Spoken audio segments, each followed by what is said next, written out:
Three, two, one. What's going on, everyone? It's Ash on Comics. That's me, and this is Storytime Live. Can you believe this is episode 62? Holy cow! Every time I get a new episode, I'm I'm amazed. I don't think I've ever done 62 of anything, except collect X-Men comics. I did collect that for much more than 62 issues. Rest in peace, X-Men. Let's see who's first tonight. Look at that. Dragon Ball Talk. Number one. Good job, buddy. Appreciate you being here. That always makes me feel good that someone is taking their own time to invest into watching or listening to something I'm doing. And they're not blood related. It's like there's no obligation. I'm not paying them money. So I think that's pretty cool. So I appreciate that. And let's see. Dragon Majesty's number 2.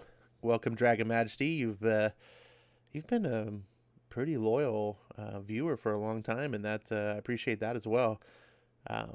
He says, and just to confuse people, I'll post second.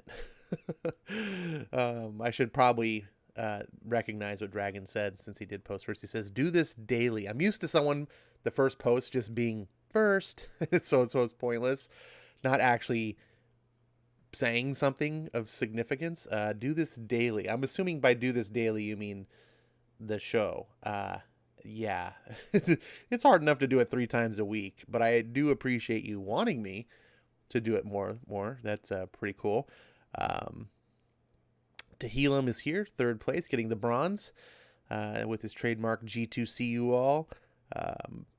Marania is also here. Appreciate you showing up. I know it's hard for these East Coasters or the people in East Coast time zone. I guess not everyone is actually on the coast to make it. I'm pretty sure you're on the East Coast, Marania, or at least in that Eastern time zone. I could be wrong, actually. It's hard to keep track, but it's good to see you here.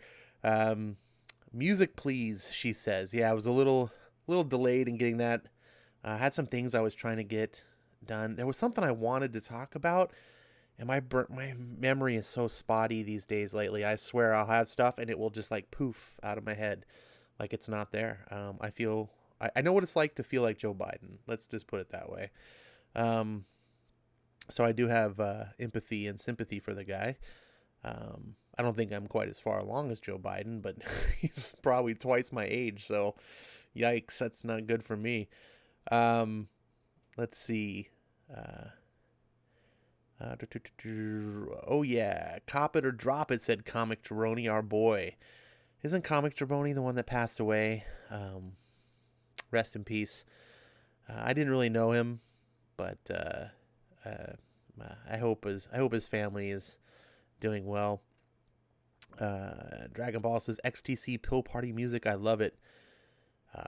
There we go. Time for the chair dance. So that must have been when the music kicks in. I Am True Skills has shown up. He says, "What's up, Ash? Good to see you. I've seen you come time to time, so it's always good to see people return." That's like the real sign that you did something at least valuable, is that someone came back. That's let's see. Dragon Ball says, "Men without hats." I don't know what that's supposed to mean. Maybe oh wait, I scrolled down. Oh, never mind. My chat, YouTube scrolled my chat for me. Damn you, YouTube. Were I back in my club days, I'd be dancing to this for sure on the dance floor. All right. Eric Breen says, "We can dance if we want to." Oh, that's the Men Without Hats reference. There we go. If we don't, nobody will. I'm playing Star Wars Battlefront 2. That was White Stripes song techno. Wow, someone has to play Star Wars Battlefront. I got Star Wars Battlefront gifted to me for free, and I still haven't played it. Oh, man. I'm such a snob. Let's see. I got in some mean shoulder action and feet tapping at my desk. Man, you guys are really going for the music. I do dig that song. I think I told you guys several episodes ago, I finally remembered that the song, I had picked it up off another YouTube channel that I had watched years ago. And I can't even remember what the channel was. I know it wasn't comics related, because then I would, for sure know. But it was something else I was into for a while, and they had a channel. And I remember every time that the show or the video would always end. I love the way they ended the video. Like they wouldn't say like, "Okay, see you later, bye." Like it was just talking, and then it's just like cut to the end, and it would go to black, and then the music would cut on that. And they wouldn't play that whole song. They just played like a 30-second bit and had like a little credit sequence. And I was like, that's the coolest way to end a video. And that's what made me go find out who that was. And he put the credits in the description of the video. That's how I was able to find it. And then I just got it. And then I stopped listening to that guy's channel, or he went away. I don't even remember. But I'm just rambling now. Let's move on. Ronnie says, "I'm East Coast." Yes, Ash, you are correct. Oh, that's good. Tehillim says, "No burgers today?" No, that's tomorrow, Tehillim. I know you're on the other side of the international date line, so you get all confused, but that's tomorrow. What did I have today? I had chicken fingers today. That's why it's dinner. I made chicken fingers. What did I have for lunch? Oh, I did have a burger today. I did. I had Burger King today for lunch. They got this thing on their app. They have like, you got to use apps. If you order out, you got to use apps. I swear, it saves you so much money compared. So Burger King has this thing where they just have all these deals on their apps, and the one deal that I partake in from time to time, it's called the $3 snack pack. So for $3, you get a cheeseburger, a French fries, a 10-piece chicken nuggets, and a soft drink for $3. So it says it's like a snack, but man, I eat that thing. It's like a meal. It's like fries, a burger, and 10-piece nuggets. After you're done, you're like, that was no snack. That was, whew, So for $3, I was out and about, and I was like, that's a cheap lunch. So that's what I had today for lunch. But not out of pleasure, more out of economy. It doesn't taste terrible, but it wasn't. I wouldn't pay the full price for it. Let's put it that way. RDV says, "Lazarus, say what?" Welcome, RDV. Yes, Lazarus is on the menu today in honor of Real Dr. Venkman, who has been talking this book up to me for quite some time. It's been on my, sort of just been sitting around waiting for me to read, and I just keep looking at it and going, I should read it, but I got all these other books to read, and I said, I'll read it later. And then I was thinking today, I should read something. He's like, you know what? RDV's talked about this book. This will be a good book to read, I think. So hopefully it doesn't suck. If it does suck, I got a scapegoat. Let's go. Christopher Barker's here. Today's song, Ash, is Paradise Lost. No hope in sight. Feeling doom and gloom since geek culture is a toxic waste dump. Comic book YouTubers need to stop covering Twitter BS. I don't know what you're talking about. I have never covered Twitter BS. Never. Yeah, that's right. I'm sticking with that story. Computer robots, what's up, my friend? Hello, everyone. And Ash, who passed away. You must have come in right at the time I was talking about. Comic Jabroni was a comic YouTuber. I'm not super familiar with the guy. I had seen him on some other streams of other people, so I'm aware of his existence, but I wasn't necessarily a viewer of his stuff. And all I saw was other people, and I think this happened like a month ago. Some people were posting and showing, videos, and I was like, oh, what? And I still never found out what happened. I'm sure it's out there if I wanted to dig. I was hoping someone would kind of inform me. I don't really want to have to dig into that. But it's a sad thing. Let's see. I Am True Skill says, this is awesome. It's cool to have a comic book live. Have a comic live that you can talk to someone about. Coming get a retelling of the comic issues. Oh, all right, man. I appreciate that you like that. I think you're getting it for what it's supposed to be, which tells me I'm doing something right, because that's what I'm trying to do. Eric says, Ash Rambler. Ash, we only care about what you have for lunch on Wednesdays. Oh, my bad. I'm sorry, Eric. I'll stay in line. Eric is my stage manager. He likes to chastise me from the side. Doesn't ever actually want to get on the limelight with me where he can be chastised. Anyways, good to see you, Eric. Vankman says, I guess this was a clickbait title. He's talking about Burger King. What? Vankman, you're the dude who's almost always talking about food all the time. You're posting in DM groups all pictures of burgers, and I thought you would like this. This is a tribute to you, and you're giving me shit for tributing you. That's what I get, Eric. You see how that works? Ash on Comics sponsored by Burger King. What about Mortal Kombat comics and Street Fighter comics? I don't know, Dragon Ball. What about them? I told you got to send me. If you find some on Comixology or you want to donate them, you get in touch with me. We'll talk. But there's a lot of comics out there, and it's tough enough when I do this to have to research to try to find something that's fitting. Let's see. Dragon Ball says, ain't that Peter Venkman the legend? He is a legend. RDV says, don't blame me if you hate it. Oh, we're gonna blame you no matter what. We're gonna blame you if I love it. I'll find a reason to blame you. Jabroni I watched, he was a hero. Nobody knows how he passed away. It's a secret. He was military. Oh no.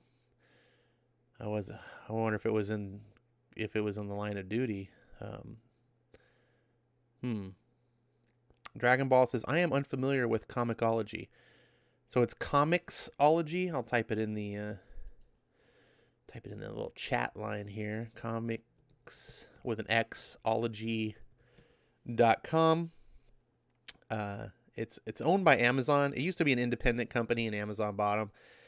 And it's pretty much the premier digital comic book space. If you want to buy comics digitally, this is like the biggest place you can do it. And they have a service called Comixology Unlimited where you can pay $5.99 a month. And you get access to a portion of their entire catalog that you can just read for free. And that's all the comics I read here are from the Comixology Unlimited catalog, unless I own them. I do own quite a few, but I don't want to buy every single comic. Lord knows that comics are already expensive enough as it is. But so if someone says, hey, Ash, read this comic, I don't want to have to go out and buy it. But if it's on Comixology Unlimited, I don't need to. I'm already paying for the subscription service. So anyone can go on to Comixology. The comics that are unlimited, they're like labeled. They have like a little stripe through the name that says unlimited. And you'll be able to tell that way. Let me see if I can show you right here. If you can see on the screen, my Comixology page, if I transition the page, that is, There we go. So now you should be able to see, and you can see my Comixology page where it says new to comics, start here. It says Saga, and then there's this little right on the lower right hand corner says unlimited. So that would be a book I could read. If I mouse over it, you can see where it says borrow, the button. But if I go up to, say, Army of Darkness up here, I have to pay for it. And this is really ridiculous too, by the way. A digital art book. Look, I get paying $19.99 for a physical art book where you actually have the physical art. You can like cut it up if you want and make prints. But $20 for digital art, that's probably all over the internet anyway as free wallpapers, is retarded. That's retarded. But whatever. that's what that is. So, okay. Ed Brewer's in the house. He says, "Yo." Rania says, "That's why you follow me, Eric. I give you snickerdoodles one day and boom, there we go." Wait, what is he talking about? I skipped stuff again. Oh, Eric says it's your fault, Ash. You fed him and he followed you home. Who did I feed? I don't feed anybody. Let's see. Ash on Comixology, episode 62. This is the problem. RDV's got, even when I do a tribute episode of the guy, he's got to give me shit. And he's got a short attention span. If you don't just get to whatever he's looking for, he's out of here. I'm sorry. We'll get to it, RDV. This is like a little talk show. It's about talking. And I invite people to come on with me, and they don't want to do it. They want to just throw tomatoes from the audience. Christopher Barker says, "Ash, I hear Barnes and Noble's bookshelves and mostly are mostly manga. 20 shelves front and back. Comics are 5. Just wait and see, Ash. Soon we'll see idiots complaining about SJWs and anime and manga." They already do complain about SJWs and anime and manga. You must have watched one of Perch's videos. That sounds exactly like the topic he just recently did. I gotta take a swig.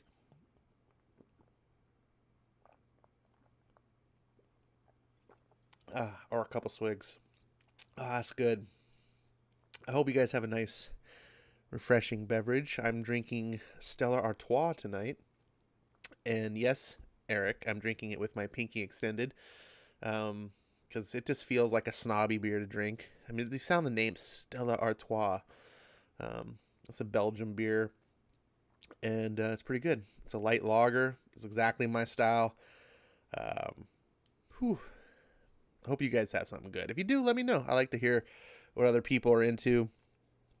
So regarding that Perch video, I thought it was kind of interesting, that the topic. It's kind of anecdotal.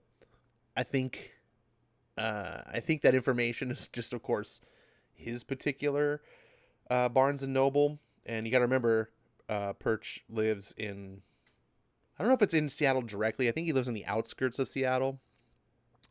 But regardless, it's it's like SJW Central.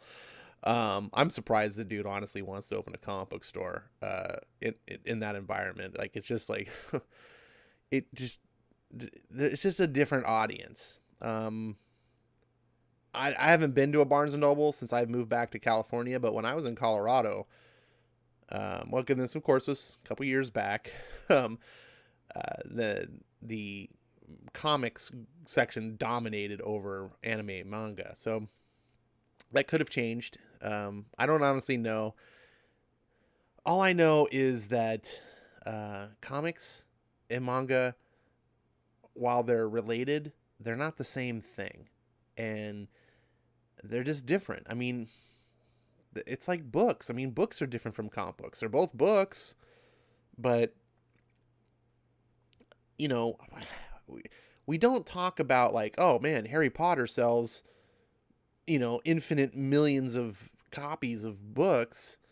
Meanwhile, Captain America doesn't sell squat.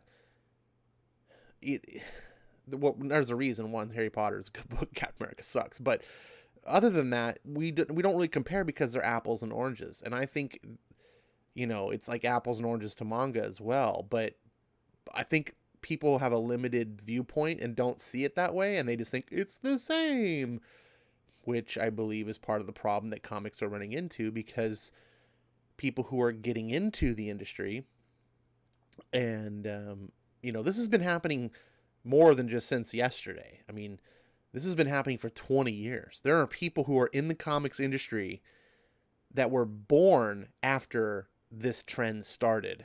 So they don't actually know what it's like, what comics, the way I refer to them, are like. They just only have this manga style thing. And it's more than about how you draw the comics. Most people go, oh, this comic reminds me of manga because of the art style. But manga is a certain approach to the storytelling in the longer form. Comics are designed, mainstream comics at least. When I'm talking about comics, I'm not talking about the potential of everything they can be. I'm talking about the standardized way that we envision, like Big Two comics, the Stan Lee way of comics. It's when you pick up an issue of Spider-Man, there's no beginning, there's no end. Spider-Man is just going on indefinitely, and you just jump into his adventures. Whenever you decide you're going to get into comic books, you pick up a Spider-Man issue off the shelf or off the news rack or whatever it is, and you pick it up and you just start reading Spider-Man and his adventures. That's not how manga is designed. Manga is designed like beginning and an end. It has a start and it has an ending, and it runs for a while, almost like a TV show. In fact, TV shows started following this as well. TV shows used to be the same way, kind of like comics. TV show, you just, oh, here's a episode of Law and Order. just start. You could watch it, start picking it up in season 5. You didn't have to follow it before. You're like, oh, what's this show? Oh, it's cops doing stuff, right? You didn't have to follow. It wasn't like a saga. It was just episodic storytelling that by the end of the episode, you'd come back full circle to where it began, and then you could just rinse and repeat on the next episode. That's how comics kind of just used to be. Now they would have some things carrying over, some bigger picture issues like, oh, hey, look, Peter Parker married Mary Jane Watson finally. Big event, big deal. But for the most part, that's just an event, not like a plot development of this big, epic, mega story. It wasn't ever designed that way. It was just meant to be able to jump in to ongoing adventures and have fun. Nowadays, comics are losing that because so many people in the comic industry don't actually like comics, but maybe they do like manga, or they liked watching cartoons, and they understand this beginning and an end, and comics are becoming like that. Every comic now is becoming a mini series, and they have to have jumping on points and jumping off points, and I'm really rambling on this, but it's I think it's a big difference. And what it's happening is it's hurting comics because comics weren't designed to do that. That wasn't ever their strength. And they're being changed. And the fans that wanted comics for what comics used to be are jumping ship. And they're leaving. And people like Eric Breen, for example, they're just like, I'm kind of fed up with this. And the people who like the manga and they want that, they already got it in manga. And so when manga becomes bigger and the more companies start importing it over to America, they get more of what they want. And then when the comic companies go, but our comics we're modeling it after this. Oh, who cares? Your comic is 20 pages and it costs the same price as this manga that gives me 150 pages. So I was pretty aimless on that. But I saw that Perch video, and I like Perch. He's a cool guy and he means well.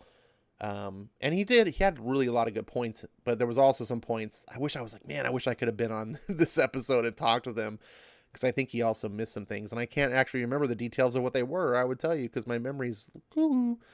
Maybe Ash needs an SJW on his channel to make it more exciting. That's low blow to Tehillim. Tehillim just basically said, my channel's boring. We need SJWs to make it better. Ow, God, I need some burn therapy, or some burn cream after that. Jeez. Lord's here. Hey, Ash, he says. Lipton tea with lemon. The kettle just whistled. Nice, Ed. You like hot tea with lemon? I only have hot tea. Wait a minute. I just made an assumption that you're having hot tea. I guess you could be brewing it and then pouring it over ice. But I only drink hot tea with lemon if I'm feeling kind of sicky. Snorri time with Ash. Am I right, Vankman? What a bunch of jerks. That's all right. You don't got to be here. Ash only reads digital comics for approval and clicks on his channel. He's a fake comic fan. I'm here because I'm too lazy to read the comic. Ash will do it for me. Eventually. Well, I know you don't frequent the channel very often, Royal Dr. Vankman. So it's an honor that your, Royal Majesty can be here. I appreciate it.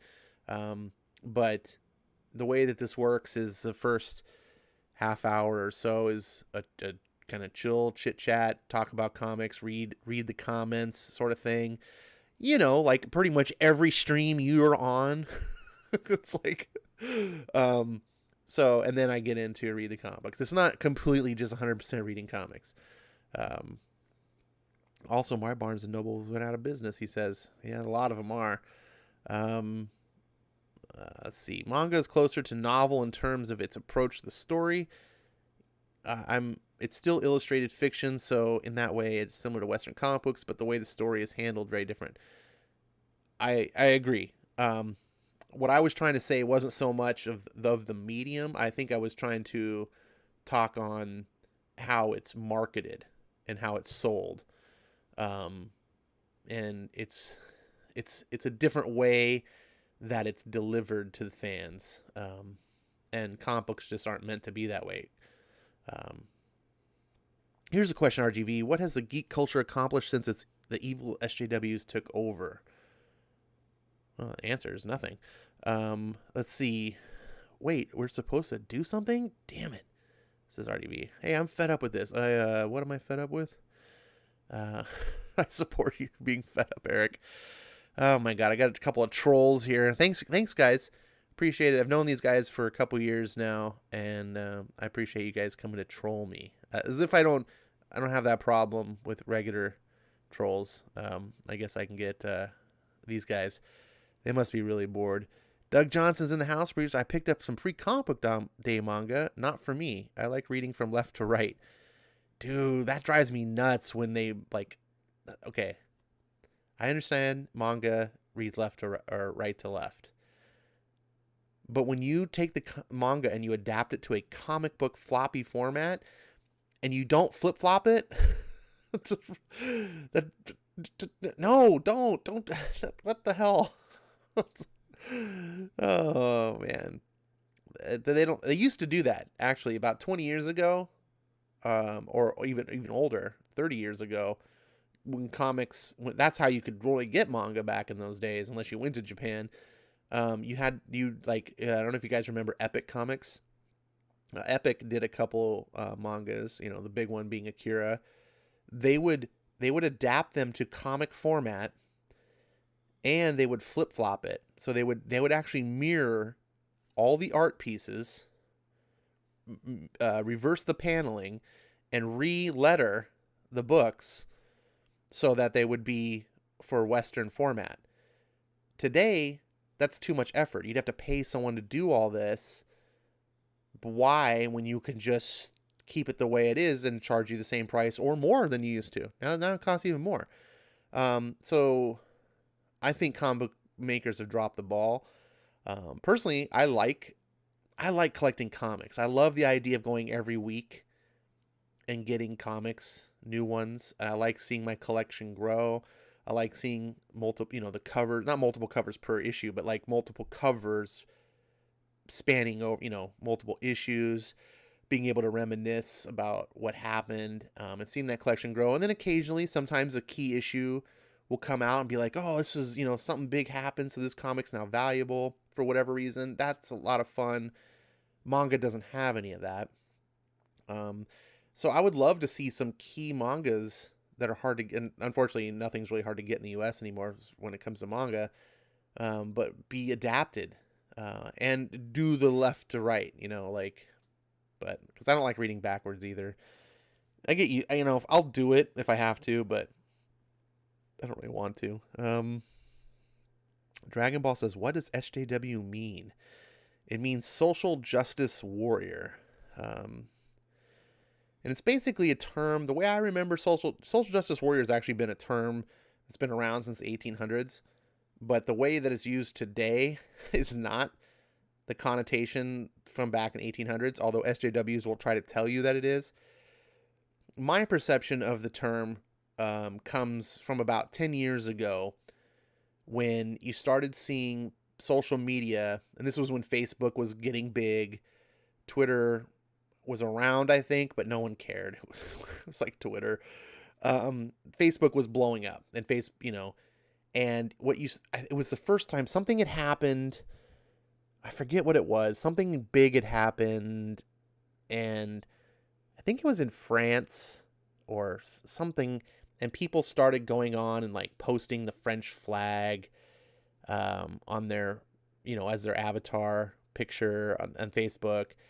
And it started to be, the term social justice warrior started to come about and be used to describe the person who sat at home and talked about justice on social media, but never actually did anything. For example, they would sit at home and be keyboard warriors and be like, look at me, I'm fighting for justice.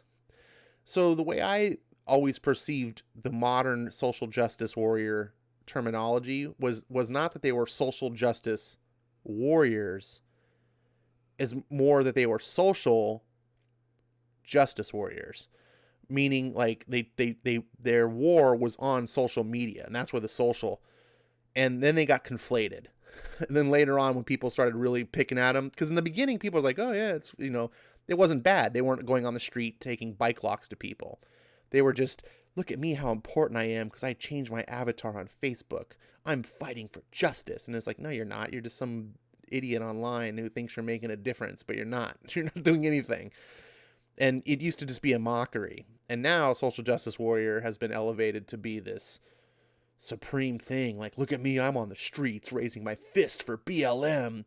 I'm fighting for justice as cities burn. It's retarded.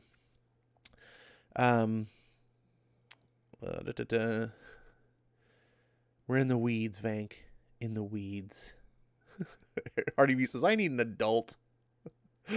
Let's see.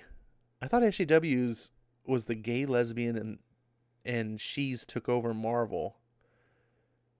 Well, they did. That happened because of SJWs. That happened because of people sitting at home fighting for social justice. And then you started seeing companies starting to cave for that because these people started to get being employed in these companies, and social media clout has become sort of the currency of the day.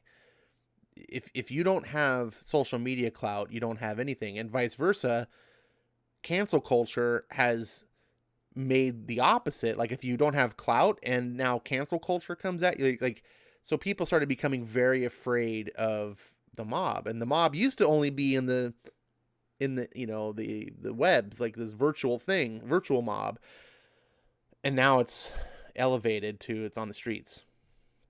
Eric says, I just woke up from a nap. Is Ash still talking? Man, I thought what I was talking about was getting old, but Eric, come on, buddy, you got to get some new material. I just ignore SJW. Most of them are a waste of time. It complain a lot like millennials. Well, millennials and social justice warriors are pretty much hand in hand. There's not a lot of, there are SJWs from other generations, but the primary generation of SJWism is in the millennials. Let's see. I know many gays and they all hate comics. Okay. I don't know what that has to do with anything. But how many comics hate gays? Yeah, there we go. Mary Sue would say they all do. Oh, that Mary Sue website is a riot. Speaking of riots, apparently they're still going on for, was it like 100 some days now? Let's see. The way I see it, comic book YouTubers started this HJW Ruin Comics since 2016, as far as I'm aware of, but no one has fixed the problem. It's just the same thing being said on repeat. Well, how comic book YouTubers can't fix the problem. They're not in control of anything. All they can do is be aware of it and talk about it. Some of them talk because they make money, so they exploit it for clicks. Then there's other people that talk just because they have a personal emotional investment about it. I fit more on that latter side. I don't make a dime of anything. I don't make a single dime. This is just my hobby. Now, hence, I don't really. I do talk about it, but I don't. My channel is not focused on that by any means. I talk about it because it means something to me, but it's not entertaining to talk about. It's not like I just sit there and want to just dwell all day. I am a salty kind of guy, and I will talk about things I'm salty about, but I don't want to fixate on it because it does get to you and it's not pleasant. I don't ever rant and rave because I enjoy it. It's just because I have emotions and I want to get them out and I just want to express myself. Some people like to just hate on shit. I don't know what it is. I don't know if it's for attention. I think it's some people get involved. They have like a circle of influence and friends and stuff, and they just feed off each other. I don't know. I got out of all that. I think there are some SJWs in the baby boomers and Gen X generations with millennials in there as well. For example, blah, blah, blah, Gen X generations, you have Gail Simone. See, I don't think Gail Simone is a social justice warrior. I think Gail Simone is someone who's still trying to be relevant. And so she sees the only people that really are fans of her are the SJWs. So that's who she's catering to, right? She's just an opportunist. I'm telling you, man, if Trump supporters were Gail's biggest fans and they made her successful, that woman, I swear she'd find a way to be, she's just going where her bread is buttered. I don't actually see her as a social justice warrior. She's just a bad comic writer, and not a very good person from what I can tell on social media either. Ash focuses on hating me. He puts Lazarus in the title, then rambles on so he can keep me here longer. Only Venkman can think that I would make a tribute to him because I hate him. Come on, Venkman. Come on. Also, it's created a toxic environment that makes geek culture a toxic dump. Well, that's true. On both sides. I also think that the baby boomers were the first SJWs before it even a term. So no offense to your generation. I don't think that's true. Computer robots. I don't agree. But let's get on with the comics.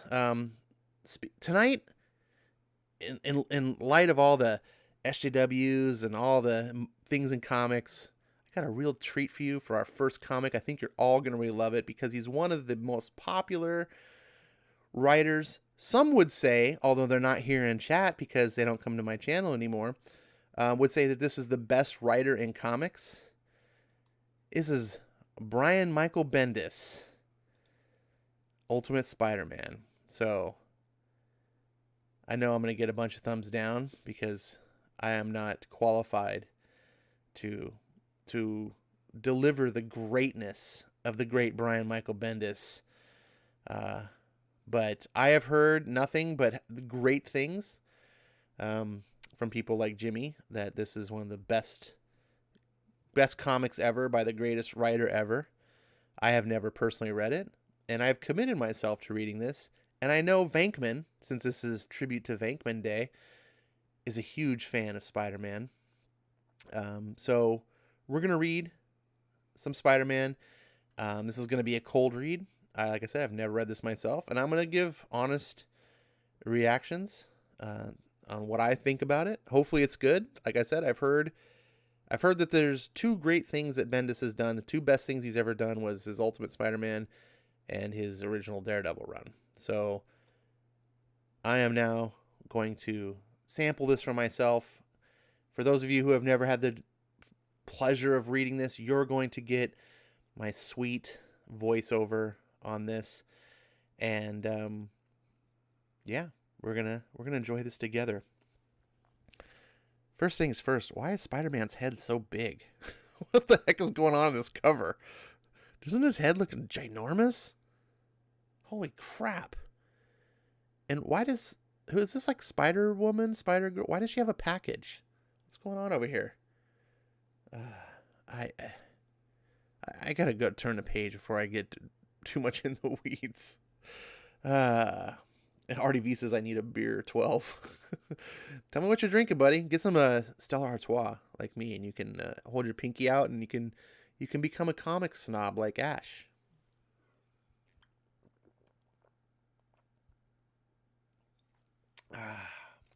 So good. All right. And here we go.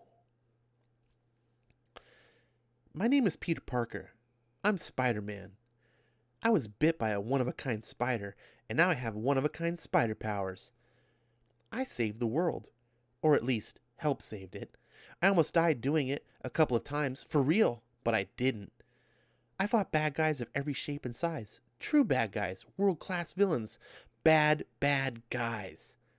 I've met superhero icons. Captain America? Yep. You're talking to a 16-year-old who can swing across the city on a web line that he actually invented. A guy who can lift a city bus over his head. A guy who has fought the Hulk and walked away from it. We're talking vampires, mutants, Doctor Doom, Sandman, Green Goblin, Dr. Octopus. I have already seen and done more than most people will ever get to do in their whole lives. And now I have one question, and I want you to think about this very carefully. I want you to look me in the eye, and I want you to tell me, do you want fries with that?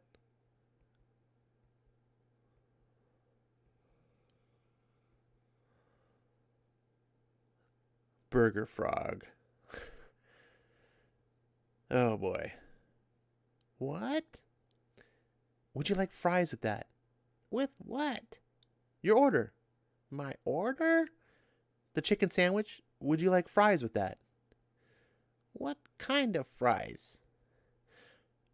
French fries. What's in them?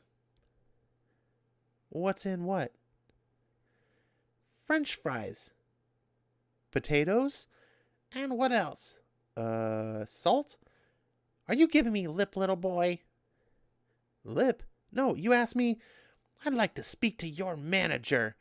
You asked me and I... Now you listen here. You asked me... You listen to me. Excuse me, are you the manager? Yes, I am, ma'am. Is there a problem? This punk is giving me lip. Are you giving her lip? No. She asked me what the French fries were made of, and I said, I will not be spoken to in this manner. I'll call Live on 5 and report you people. I'll have a camera crew down here. You can tell them how to make fun of old people who just want some... Ma'am, how about a free apple pie and a coffee? Yeah? On the house. How about that? Yeah? Okay. Here you go. Thank you and have a nice day. That's more like it.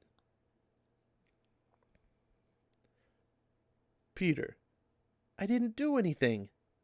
Peter, I didn't do anything. You listen to me. Customer relations is the most important. You're warned. I'm warned? There's 100 kids looking to take your job. And where's your hat? It gives me hat hair. Put on the hat. It's for health code reasons. You don't have to wear a hat. I'm the manager. The food doesn't know that. Put it on.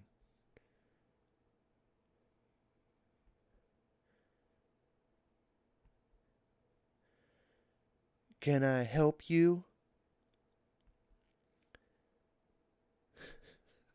Jesus. Okay. So this book... Hold on here. This book is 2009. So a little over 10 years ago. People tell me, oh, Bendis is different today. He was really great back in the day. He's so much different now. This seems exactly Hallmark Brian Michael Bendis. This could be today. This is how he does comics today. And the first thing he does with Spider-Man is completely humiliate and mock him. Not in the normal sense of like, hey, he works for J. Jonah Jameson and he takes pictures for the paper. No. He's going to make him work for a Burger King knockoff. Essentially it's Burger King, but it's the whole thing where they just change the name and he has to wear a frog hat. And it's like, yesterday, look at him, funny. Peter Parker's wearing a frog hat. Oh, isn't it funny? Oh, look, the old lady. Now, it was kind of funny that I got to see like a Karen joke before Karens became a thing. So I guess bravo on you, Bendis, that you got to tell a Karen joke. I guess, but it's funnier now because Karens are a thing than it probably was. I don't know. Eric Breen says, Peter is kind of a little shit. Ed says, your voice isn't urban enough. Dude, I'm a white boy from suburbs of San Diego. I don't know how to be urban. Do the best I can without being completely social, like racist. Just trying to add a little bit of voice difference is all.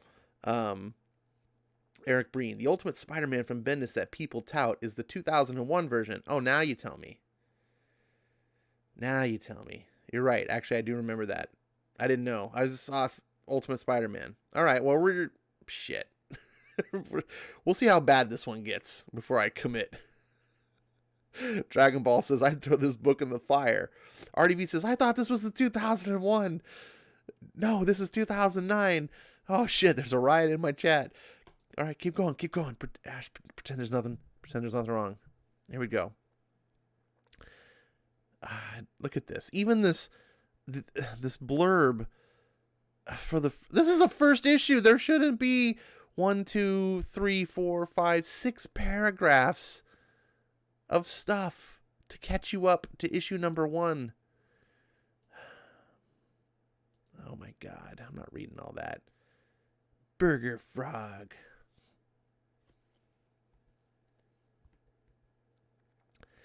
It's been 6 months almost to the day since the horrible tragedy that wiped out the eastern seaboard, but today has been declared Life Day by Congress and the President. Today, New York City is officially open for business. The President walked down Times Square arm in arm with the Mayor and Captain America and a host of celebrities and international dignitaries. It's a celebration that a lot of people thought would simply never come. And the best news of all, no school. So enjoy your day off, Midtown High School. Enjoy the feeling of hope in the air because we all know it's long overdue. We will have a full report on the weekend's events on Monday. I'm Mary Jane Watson reporting for MidtownHigh.com Student Newscast. Whew, I'm glad that they put that at the end there because I was like, why is a newscast singling out a single high school in New York? like there's only one? But I guess she's from that, so. Eric Breen's like, abort. Keep going, press on. Don't pay attention to the chat, Ash. Here we go. Rooms. Store. Scratch. Boom. How'd that feel? Oh, no. Get the money, let's go. And the beer. I think these guys forgot you could buy beer with money. Are you kidding me with this? Open it and give me every last dime. There's like $60. Take it. The safe, Yuts. Open the safe. What the hell? What are you? Oh, come on. You idiots.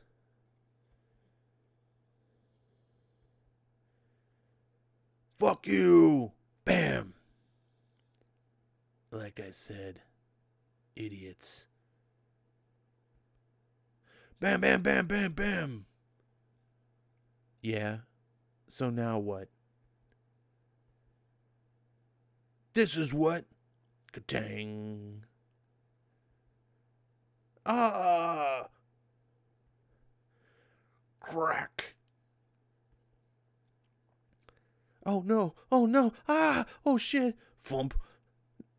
Nah. Fap.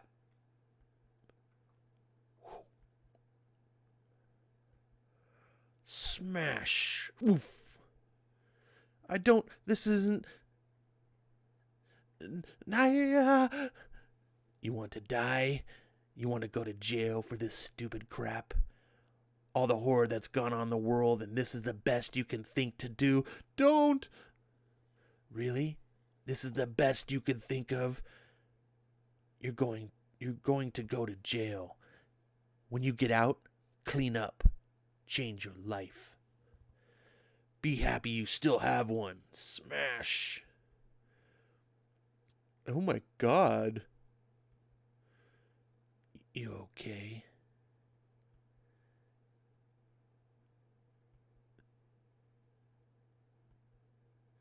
Oh my God. And what kind of malarkey and shenanigans? Oop. See, I didn't know. This is a bad lettering thing. I hate when they do this. The Spider-Man talking. And what kind of malarkey and shenanigans are we... what happened? Why is his head so big? For crying out loud, it's a fucking beach ball on his head. Jesus. Holy crap. Sorry, continuing on. Oh my God, I can't believe this. I can't believe it. Oh man. Did they crash in on purpose or... Uh-oh. Holy crap. I didn't do this. Just everyone freeze. Everyone stay where they are. Oh man. It really takes a special kind of me to have a terrible day and so spectacularly sucky. You're really him? Of course it's really him. Look at him. Oh man, what an honor to meet you. Can I shake your hand? I guess? Why does Spider-Man look like a 10-year-old all of a sudden? Like, why are they... Seriously, look at how small he is. Jesus. Moving on. Seriously, bravo to you, kid. Bravo to you. What happened here? I swear to God, I just got here myself. They just crashed in here and tried to rob the place. I swear these punks are getting more ballsy with their stupid crap. They crashed a Jeep right through the window and... Does anyone smell hamburgers? I smell hamburgers.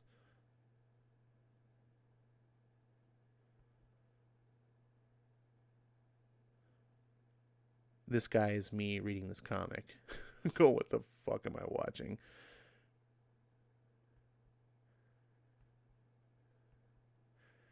Forest Hills, Queens, Parker residence. What a day! You okay? How long you been up here? Since school? You were waiting for me? I like it up here. And you were waiting for me. I was doing my homework. Gwen Stacy, you were waiting for me. You smell like cheeseburgers. You should see the other guy. I don't even know what that means. Neither do I. Did you beat up any bad guys tonight? Couldn't find any. The cops are still being nice to me. Everyone on the street is being nice to me. That's nice. It's freaking me out. Poor baby. I'm used to people throwing stuff at me. But that was then, and this is now. Make out session.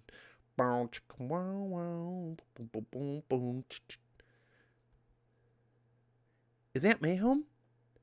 Yes, we're being naughty. She'll kill us. No, she won't. She said no hanky-panky. So go away then. Me? It's my room.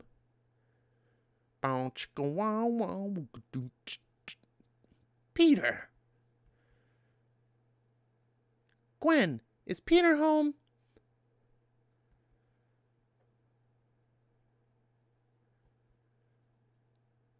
Just got home. There's dinner in the fridge. Good dinner or bad? Free dinner. Oh, good. Laundry. Could you wash my costume? Put it on that pile. Kitty called. Wait, in Ultimate World, Aunt May knows that Peter Parker is Spider-Man? Does that? Of course, it's Bendis. What the hell? Of course. What did she say? I'm not an answering service. You're not? She probably wants to pretend she's not in love with you. Stop. She is. She was. She's not anymore. She so is. Leave her alone. She's been through a lot. We've all been through a lot. Well, that's true. And we're all friends, and it's nice to have friends. Ding dong.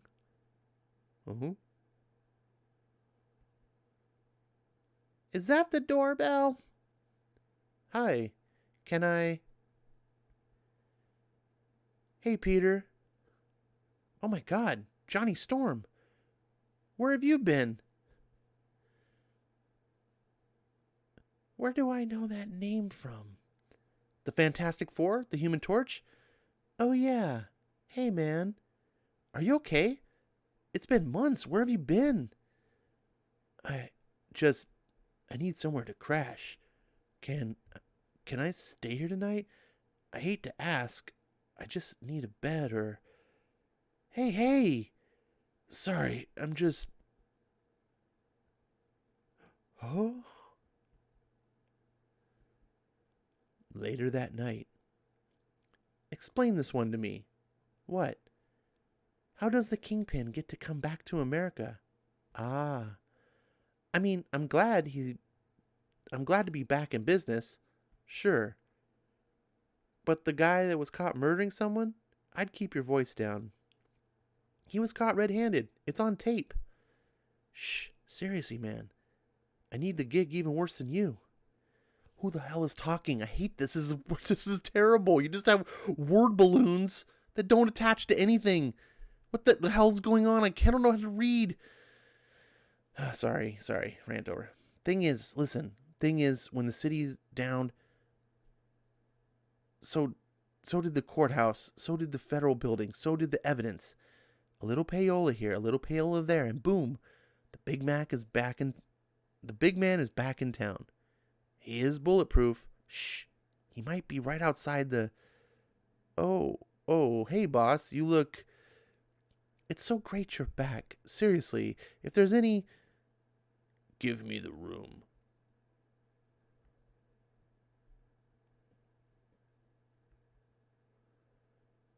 You've waited a long time for this, huh?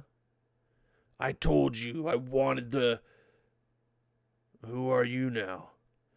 I'm actually a big fan of yours, but... You came back at a bad time. Zat.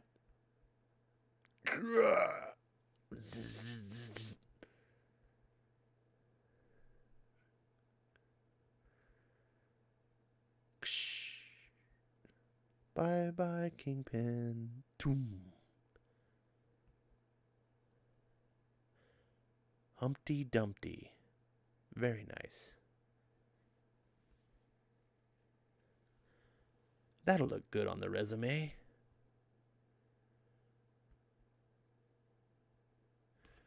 Oh, what the hell? I'm gonna read the chat. I gotta take a break. Eric says, Ash, I owe you an apology. Please go back to talking about anything other than this. I'll rewind a little bit. Head Brewer says, look at all them words. RDV says, I think this is a spinoff from the Ultimates. That's why there's an intro cap. But it's a number one. It's a number one.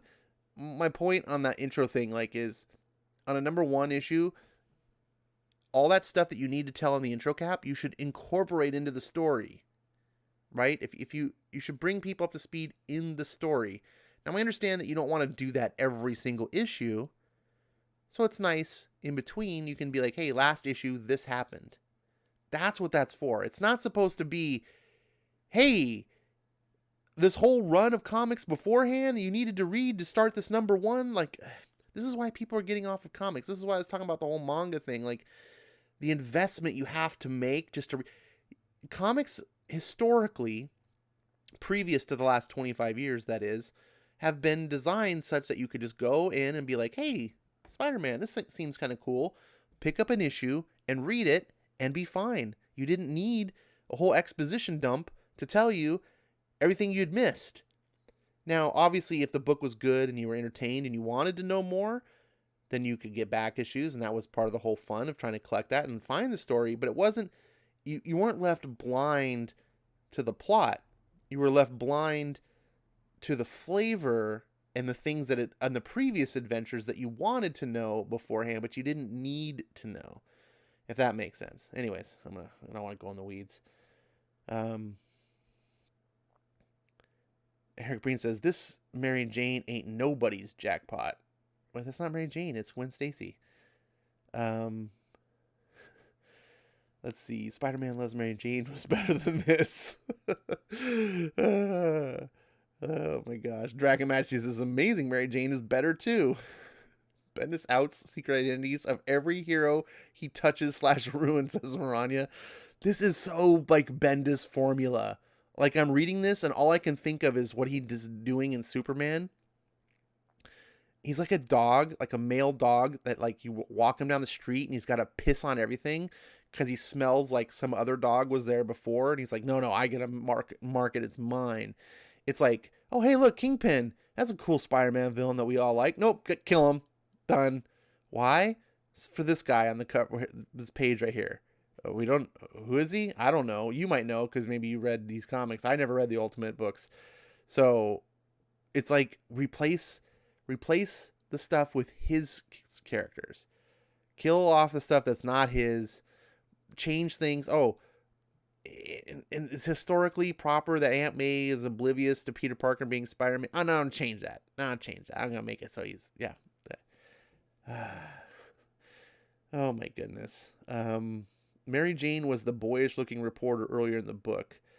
0.5 pages and 6,537 words ago. Oh, yeah. She was the high school reporter. I kind of knew that, but I got so distracted by the nonsense. Nothing happens in a Bendis. Do you notice this? This is the same thing. Oh, I think I crashed Comixology. Too many page turns.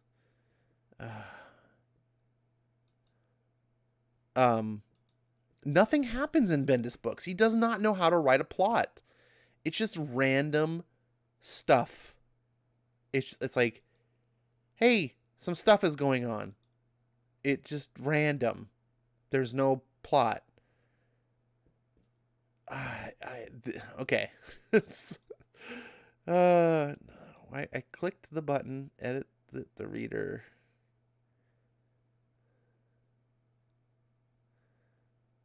Gosh, that was like mind-numbingly dumb. Let's see. Ultimate Spider-Man. I'm sorry, guys. I saw that and I was like, oh, sweet. People tell me about Ultimate. I should have known better when it was on Comixology, though, because Marvel and every publisher determines their Comixology library on their own. So it's not a Comixology thing. Marvel tends to put all their crap that people won't buy on the Comixology.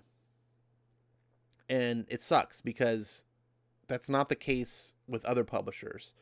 In fact, like DC puts a lot of their really good stuff on the Comixology. It's almost like DC's like they want to put their best foot forward. They want to be like, oh, are you just reading the DC stuff that you get for free? Then you're going to get like our best stuff. And then hopefully it'll make you want to actually buy a product, where Marvel kind of does the opposite. I've noticed that. And it's not 100%. I'm not saying it's exactly. You're going to find some good Marvel. Like the Old Man Hawkeye was on Marvel Unlimited. And then of course they've got the shitty Batgirl comics. When she was on, was it the Burnside? The Burnside Batgirl. So yeah, but in general, like I said, like the New 52 comics, they've got the Batman, there, all unlimited, just as an example. So I knew I was come down here and see the original Ultimate Spider-Mans. And of course, none of them are. Oh wait, what's this? I don't know, millions of. Oh, see, figures, the Clone Saga. uh,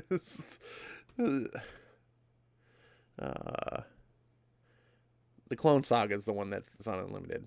The one that no one wants to read.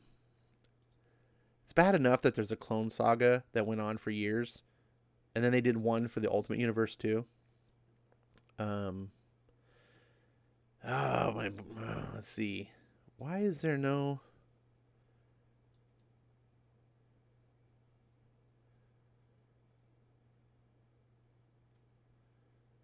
That's volume 11. Where's the first one?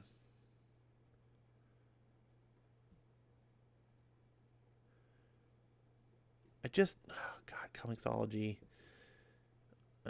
Ultimate Spider-Man #1. Let's do that. Let's search properly.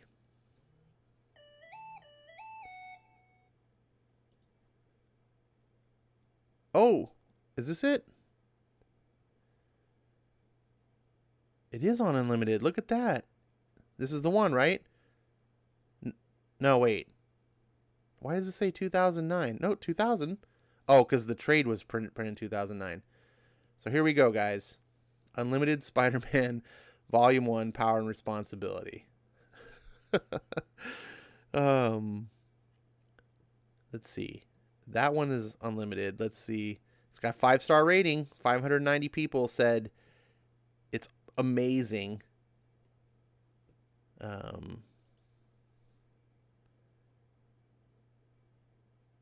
This is it. Mark Bagley, Brian Michael Bendis, Borrow.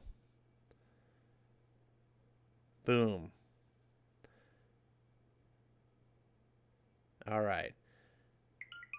Even Comixology is rebelling against the book, says Maranya. Bendis succeeded his Comixology's word limit. Oh, if that was true, there'd only be like one book.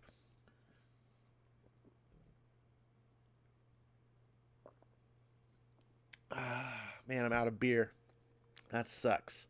Dragon Ball says, Ultimate Spidey sucks. I don't know, man. I'm trying to be open-minded. So, RDV says, check your Twitter. What? I'm in the middle of a stream, buddy. Why am I checking Twitter?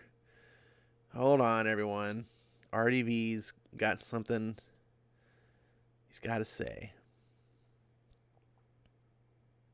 Okay. All right, so you're just telling me about Spider-Man. All you got to do is tell me the print date. I think I found it, but I appreciate you trying to help me out all the same. I don't want to be an ingrate. So, should I read this one and compare the two? Surprisingly, that book was very low on the word count. Like, it did have that front page that was just like a huge word salad.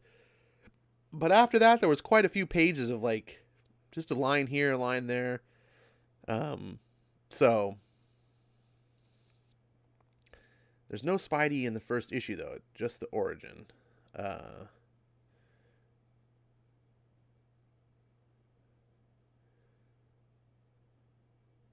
don't know. Again, like I'm sitting here like scrolling, trying to read, to catch up the chats.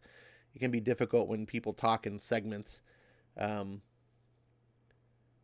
Computer Robot says, I wonder what Venkman's Twitter name is. I haven't had a beer in 28 years, and even I'm afraid to run out during a Bendis book. Oh, man. All right. I normally don't do this, but let's do it. Because this is what I wanted to read, and I feel bad. I effed up. I was committed to wanting to read the original one, and I didn't think this was on Comixology, so I was like, whatever, just go with what I have. And nope, here we go. We'll go through it. I'm just going to read this whole thing, though. I'm not going to comment through it and make the stream run even longer. Full screen. Here we go. Oz Experiment 56. Subject, Arachnid, number 00. You a fan of Greek mythology, Justin? Not really, sir. Ever hear of the myth of Arachne? Can't say I have, Mr. Osborne. The story goes that Athena, you know Athena, right? Seems she heard there was this woman on Earth, a mere mortal like you and me, who happened to be a better spinstress than she was. Spinstress? Athena wasn't too happy to hear this, and she came down to Earth and destroyed the woman's creations. Sounds like a woman.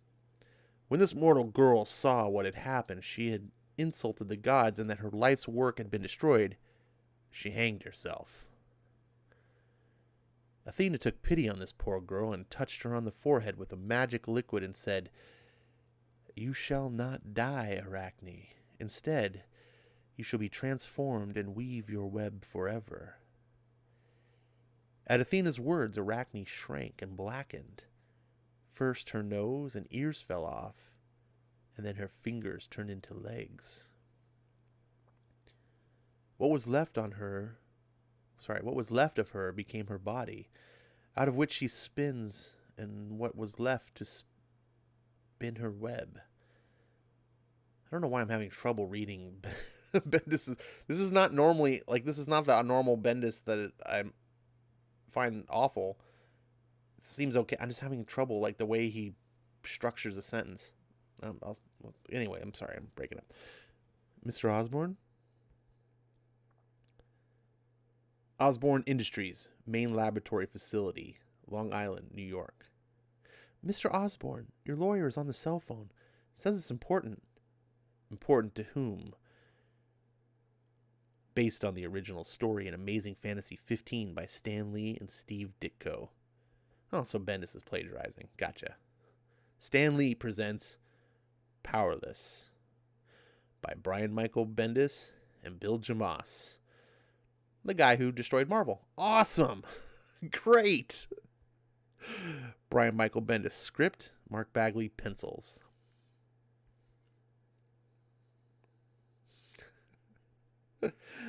Eric says, I'm fading. Good night, kids. Oh, whatever. If this was an auction stream, you'd be up all night. I see how it is. I don't know. Good night, Eric. Have a good night's sleep. RDV says, Ash on phonics works for me. Ah, man. You need to be around here more often, RDV. You're funny. I told you. I don't want to be bothered in my lab. Tell him there's no room to negotiate. What? No. I said no. No! Now that you've disturbed me, let me disturb you. Let me tell you what Oz means. Oz is a wonder drug. Oz is my most significant invention. Let me tell you what this new discovery is going to mean to the country's economy. Yes. Yes. The testing is going very well. Extremely well. We are product testing it now. What? On all sorts of... on mammals, insects. The spider especially has made some fascinating... Well, believe me, if I could get away with human subjects at this stage, I would. I'd start with you, but yes, human testing is the next logical phase, and we are looking into... Did he get bit here? I can't tell. Well, you tell him this is my company and my discovery, and if he doesn't like it, that's right. Osborne Industries is the name on the door. Not right. Good. As long as we all know who's in charge here, we'll all be fine. So that's Peter Parker? Is that... I can't... I'm having trouble following along what's... I feel like it's assuming I know things, but I don't know. Sorry. Scientific contraption. Something's in there. Spider. Gets radiated powers or something. I'm guessing. Oh, that's Peter Parker. Gotcha. The Harry Potter look. Sodium carbonide. That is such an odd choice. I wonder if Westwood Mall Food Court, Queens. That is a bold compound. Ah!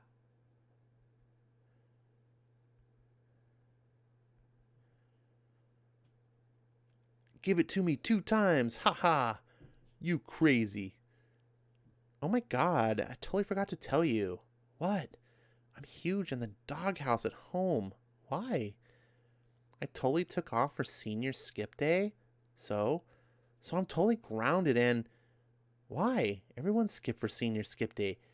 Yeah, they called in sick. I just didn't show up. You didn't call in? I didn't call in. Well, duh. I know. So I said, what did he say? He said his cell phone was broken. What a dog, right? Uh-huh.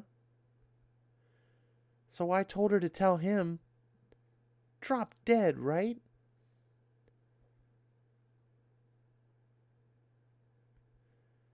That's a 5-pointer. Nuh-uh. I'd give it a 4.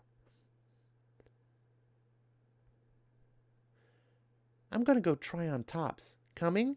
What? No. I gotta study.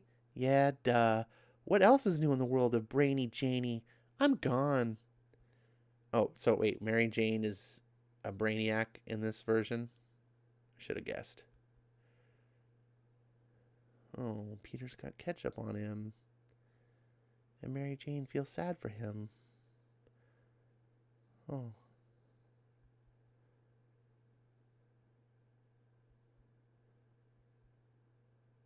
And here comes a whole taco.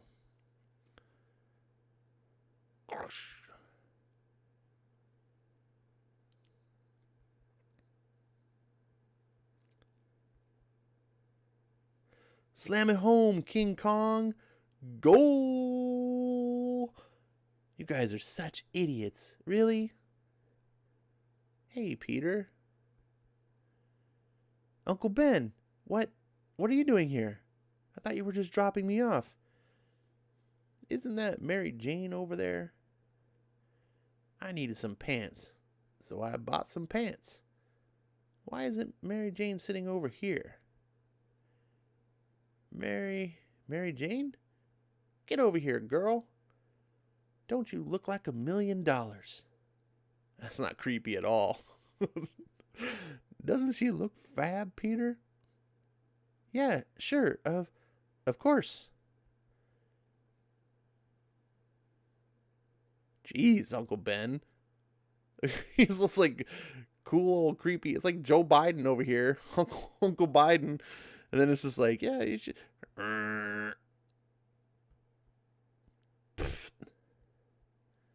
Hey, Mary. How'd that science whatchamoozit doohickey project you and Peter were working on go?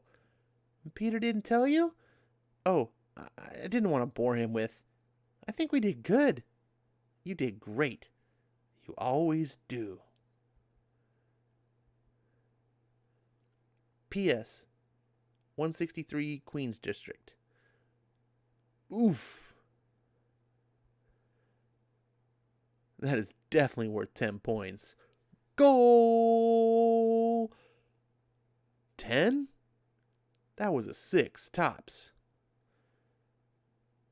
Uh-oh. Looks like Paper's about to pull a carry. Guys. Come on. Leave the guy alone for 2 seconds. What? Are you sweet on him, Harry? No. I'm sweet on you. Oh yeah, I forgot. This is your charity project. Go flex some muscle. Is there something going on here? What is this mess? Harry Osborn, Thompson, don't you punks have a practice to go? Yes, sir. Sir. Parker, don't let those guys pick on you like that, okay? You come to me if that happens again.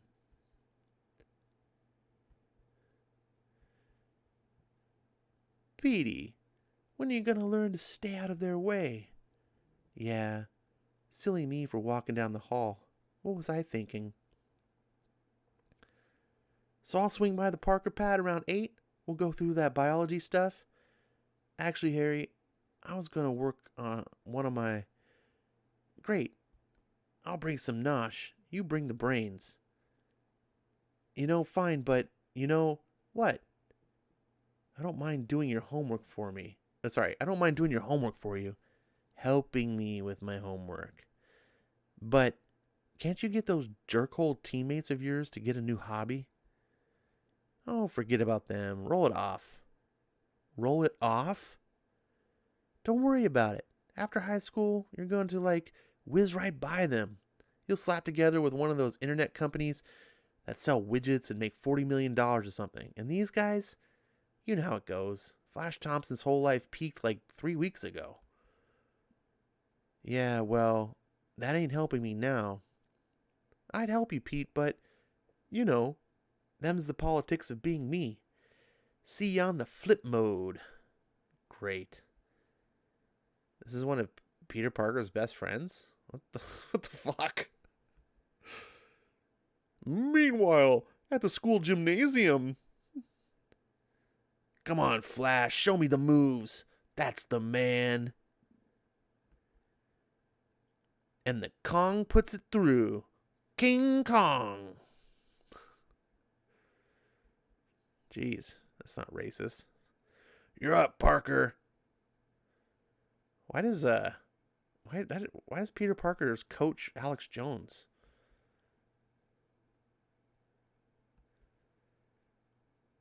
Parker, ball in the basket.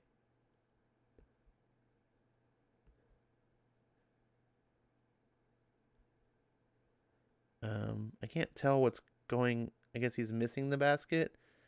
It's not a good art sequence here. A woman! I swear to God. If I had to bet cash money based on that throw, I'd say I was looking at a woman. Hoo. Bendis is not PC here. Holy crap, this is not aging well. It's a good thing the SJWs don't read comics, or they'd have to cancel Bendis. Moving on. Try wearing a sundress next time. Maybe you can borrow one from the ponytail-wearing uncle. Harry Potter is not amused. Meanwhile, at the Parker home, Forest Hills, Queens. SAD. What? Social anxiety disorder. What? Social anxiety disorder. Will you leave the kid alone? I think it's worth investigating. Then leave me alone. Don't you worry about our little Peter. No, I don't. He's a smart and resourceful kid. But he's so quiet. He's thinking. I don't like it. He used to be such a happy little boy. And now he's a contemplative little man. Just like his father was. That's right. It's a weird exchange of dialogue. It's like this knowing talk, just like his father. It's like is Ben really his father? What's going? Weird. Peter.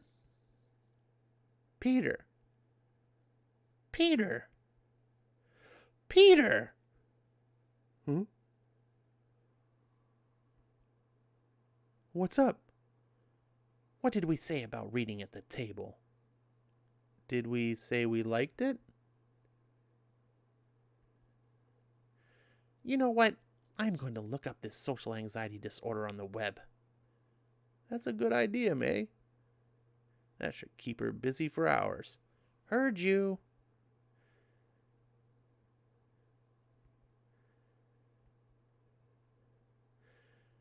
I'll never get over all the doodads you've got. My dad doesn't have this much crap laying around.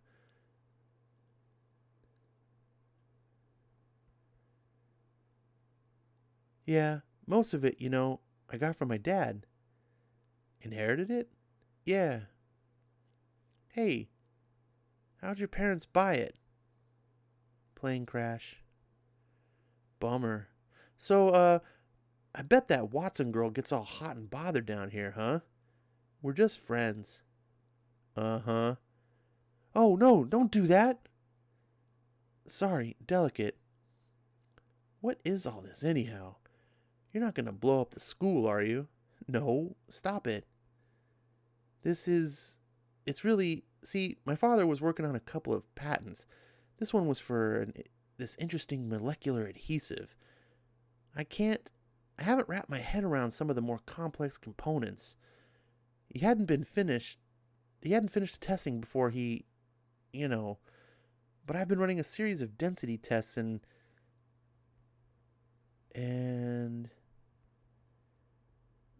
yeah, so listen, I'm gonna bail out of here, so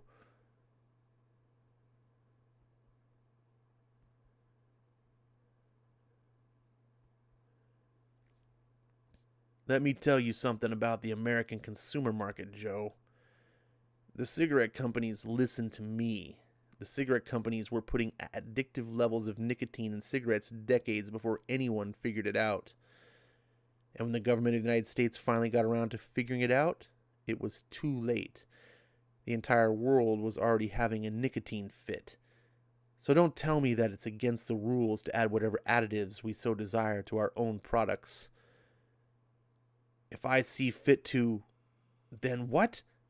Deny, deny, deny. Sir, he put me on hold. Amazing. Sir? Dad, do you remember that my science class is coming to visit the labs tomorrow? Because I was hoping that you... Martha? Martha! Will you get this kid out of here? Martha! Harry, it might be time to excuse yourself. Like I have nothing better to do than just babysit your Joe. So, listen. Let's start doing some figures. Just push some numbers. See how it looks. Good boy.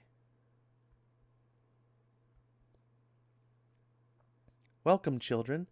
Since 1973, Osborne Industries Incorporated has been dedicated to providing innovative materials for manufacturing, construction, automotive, chemical processing, and numerous other global industries.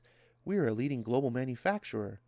Osborne operates about 110 major manufacturing and 7 research and development facilities worldwide.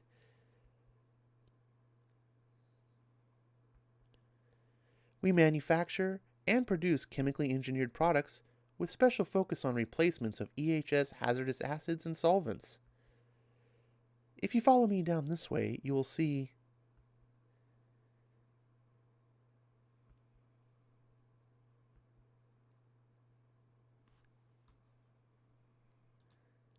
oh, Comixology just crashed. That's what happens. Reached the Bendis limits. Why? So weird. It only does this on my alternate browser. I don't think this rarely happens, if ever, on Google Chrome.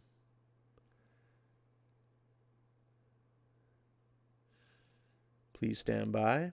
Let's see what the chat's saying here. Ronnie says, "Oh lordy, that reminds me of A New Hope. Luke is acting like his father. That's what I'm afraid of." RDV says he's a rebel. James Franco version, sorta. Yeah, it's like Bendis watched the Spider-Man movie. He's like, I could write a Spider-Man comic.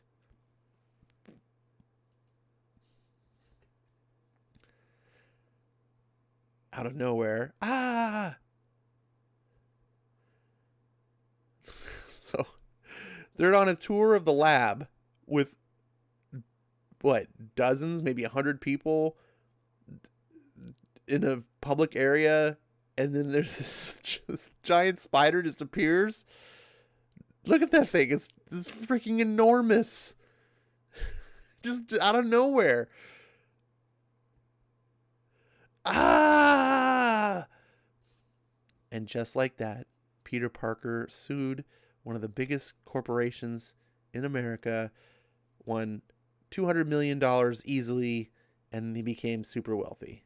Like, this would not happen this way. This is silly. Everyone witnessed it.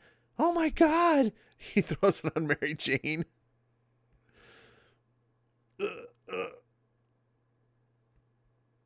Oh my God! Oh my God! Die! Smush. The spaz is freaking. Peter!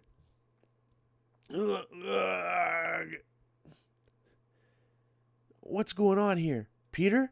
Everyone back. God, Parker. Ew. Peter.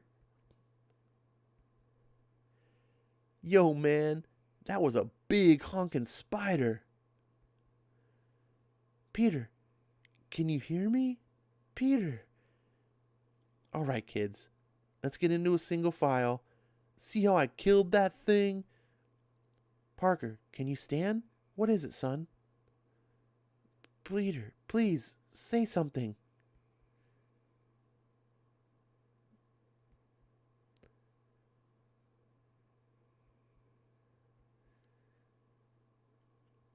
We called your aunt. She'll be at school to get you by the time we get back. Are you feeling better? Yeah, I think I just wigged out. The spider was huge. Oh my God, it was was. Your aunt will take you to the hospital, so nothing to be embarrassed about, Peter. Could have happened to anyone. What is wrong with Mary Jane? She is so weirdly written.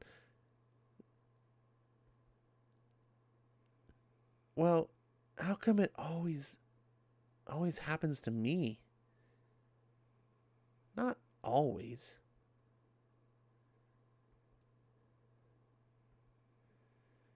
Seems there was an incident on the main laboratory floor. One of your son's classmates was bitten by the 00 arachnid specimen.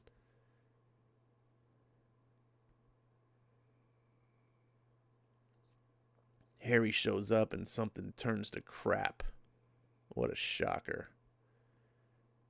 Name's Peter Parker. He was bit on the hand by the specimen. Yes. Our specimen. Yes. Why wasn't it in containment?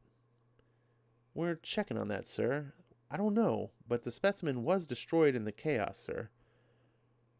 Fire the floor manager. I want her gone within the hour. Yes, sir. Legal obligations? If they sue the school, right? If they sue us. The school doesn't have any money. We either settle immediately or we start building our defense now and wait for the hit.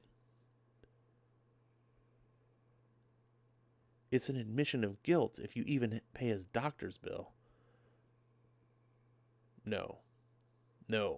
Let's pick up the tab. Norman, I have to advise. Let's pick up the hospital tab. And send a nice fruit basket. Why? Yes, please enlighten us on this one. I want to keep an eye on that boy. He just came home and passed out. Well, May, he had a day is all. The doctor said his blood is normal and that the spider's venom wasn't toxic in any way. He said it'll be swollen for about a week, and that's it, and that's that. Yeah, I got bit by one that in the commune in the summer before I met you. In the commune? They met each other in a freaking commune? They're hippies? Oh my goodness. Sorry. The Osborne people picked up the hospital bill and sent a huge basket. Of course they did. They think we're gonna sue the pants off them. Are we? Of course not. It was an accident. No harm done. And you know, there's Harry. Mr. Slick. He's a pal to Peter. Maybe his only one. We're going to ruin the kid's friendship for a couple of bucks from his old man. No, it's back to normal for us. Oh no, I got bit by a mosquito. Mary Jane, if I throws up on you, will you go out with me? Blah. Oh, help me, Mommy. Blah.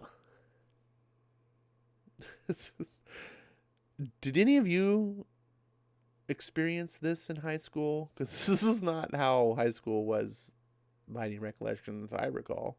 Of course, I don't recall a lot. You really should stop hanging out with him. He's getting loser stink all over you. I heard he threw up on your shoes. He didn't throw up on my shoes. What I heard, well, he didn't.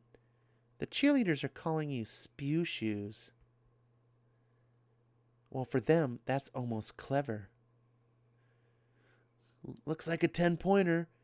After you. No, please, I insist.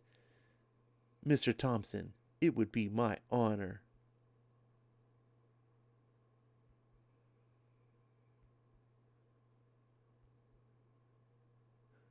Spider sense. Whoa.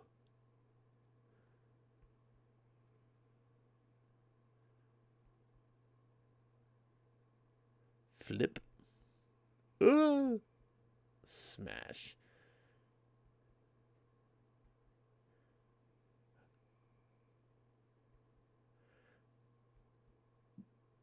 Dude, holy.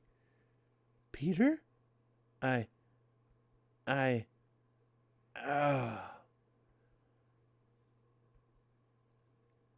What's going on here?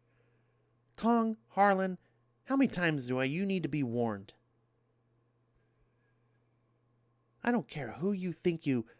Peter, are you okay, son? Oh, no. Oh, no. Not again. Everybody back.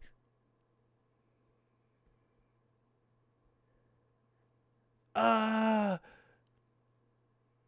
my God. Thank the... Peter, are you okay? Oh, yeah. Yeah, I'm fine. You're not fine, sweetie. You fainted. How many fingers am I holding up, son? 3. Any dizziness? Blurred vision? Nausea? No. I'm thirsty, though. Really thirsty. Nurse? Yes, doctor. So what happened back at the school, Peter? I don't know exactly. I just sort of checked out, I guess. How's your hand? Oh, yeah. No, it's fine. It doesn't even hurt anymore. Have you been taking any drugs at all? Marijuana? No, of course not.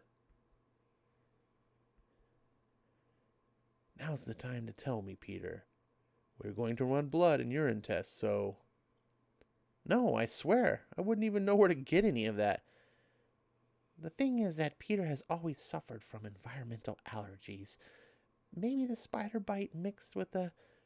Maybe. We'll run a full blood work and some x-rays. Make sure nothing got fractured. You need to just relax your arm, okay? It'll only be for a sec.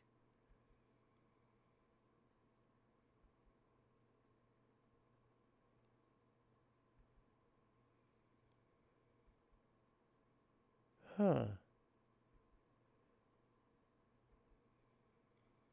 Thick skin you got there.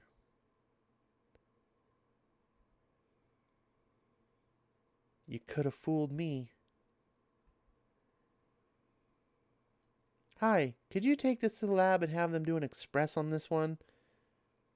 They're waiting. He's a cute kid, thanks. Whatever.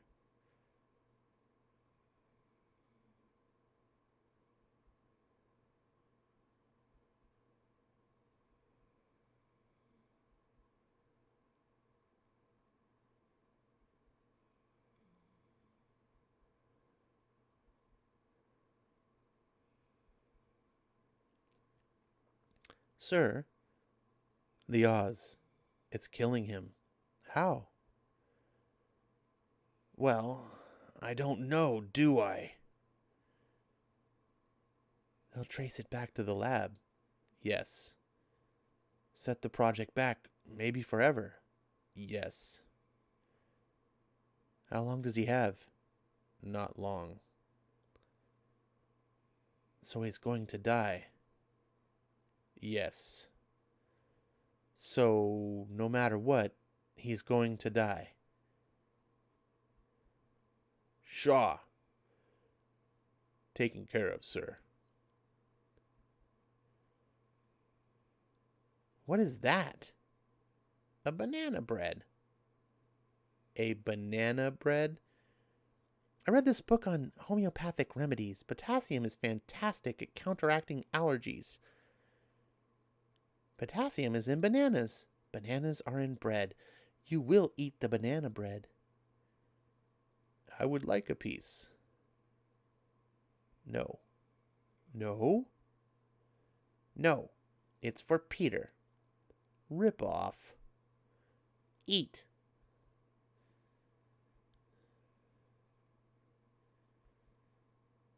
I have a visual. Green light, Shaw. Green light. Make sure it's done. Screech. God, look at the crazy eyes. Spider sense. Jeez, look at more crazy eyes. What the hell? Flip.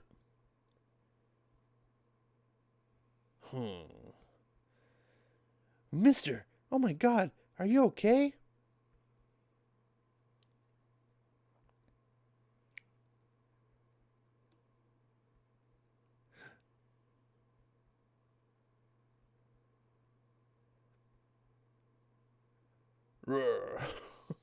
Jesus. Report. Sir, you're not going to believe this, but... Sir? Abort. Are you sure, sir? I can go to his home and... Abort! I want to study that kid, not kill him. What the heck is going on? I mean, what the heck is going on?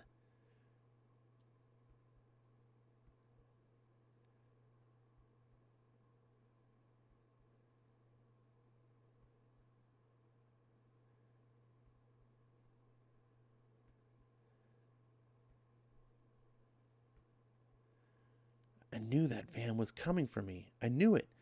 I knew it before it...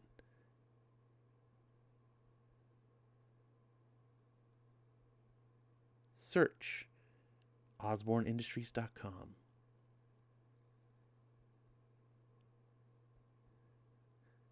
Search spiders. Many people confuse spiders with insects. Both belong to the phylum Arthropoda in the animal kingdom. Prick. Peter's doing the science. Dun, dun, dun, dun. Well, what do you think of that?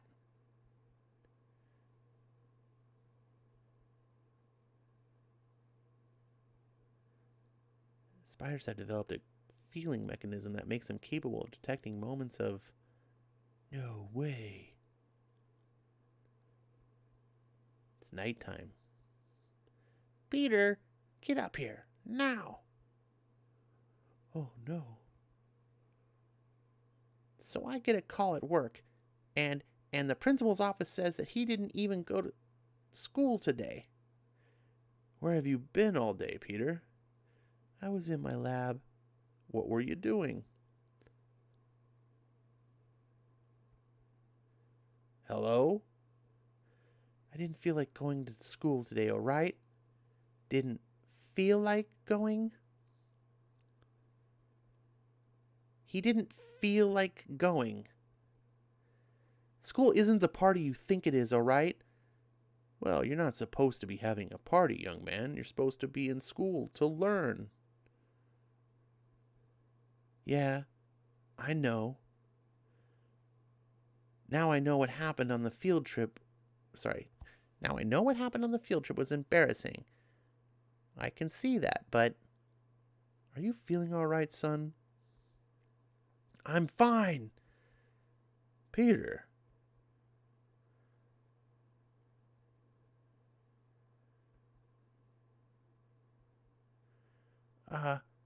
Who exactly do you think you're talking to with that mouth? Maybe you need to go to your room for the night and think about things. Go to my room? I'm 15 years old. Go. God! Slam. Kid had a tough week. I know. This too shall pass. I know. Maybe I'll bring him some banana bread later. Putting him in his room is punishment enough.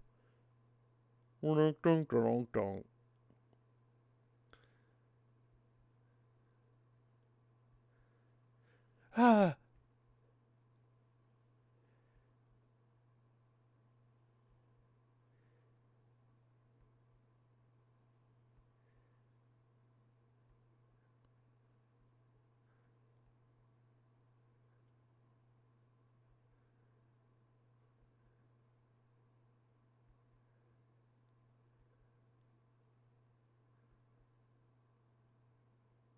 Man, I don't think... When's the last time Bendis wrote this many panels without saying anything? Whoa. Cool.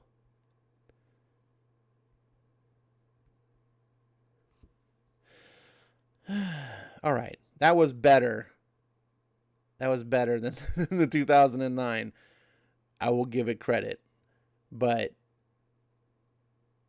for a book that's just basically ripping off a story that's already been told, it didn't feel like it added anything. It didn't feel like, I don't feel like it added anything. If anything, it felt like it subtracted from some of the ideas that Stan Lee and Ditko did. For one, the relationship between Peter and Mary Jane. The idea is that she's supposed to be the unobtainable girl. Like, she's the bombshell. She's the guy that everyone in high school wanted, right? And Peter had no chance with her. But they had a friendly relationship because she was the girl next door.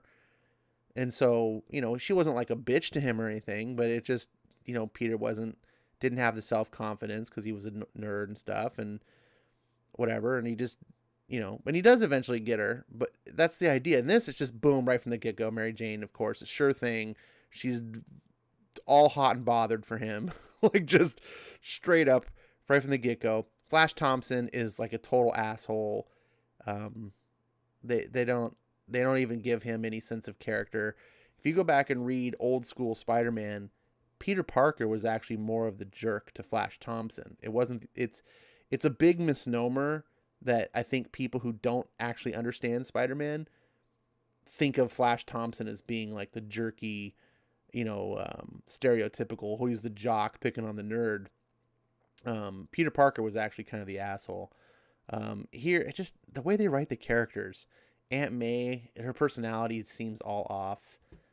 I don't know. I know it's Ultimate Universe, so it's supposed to be a little bit different. This is one of the reasons I never read Ultimate to begin with, because I knew that was the whole goal, was to reinvent these characters. And I was like, why? I mean, you're already doing certain things right.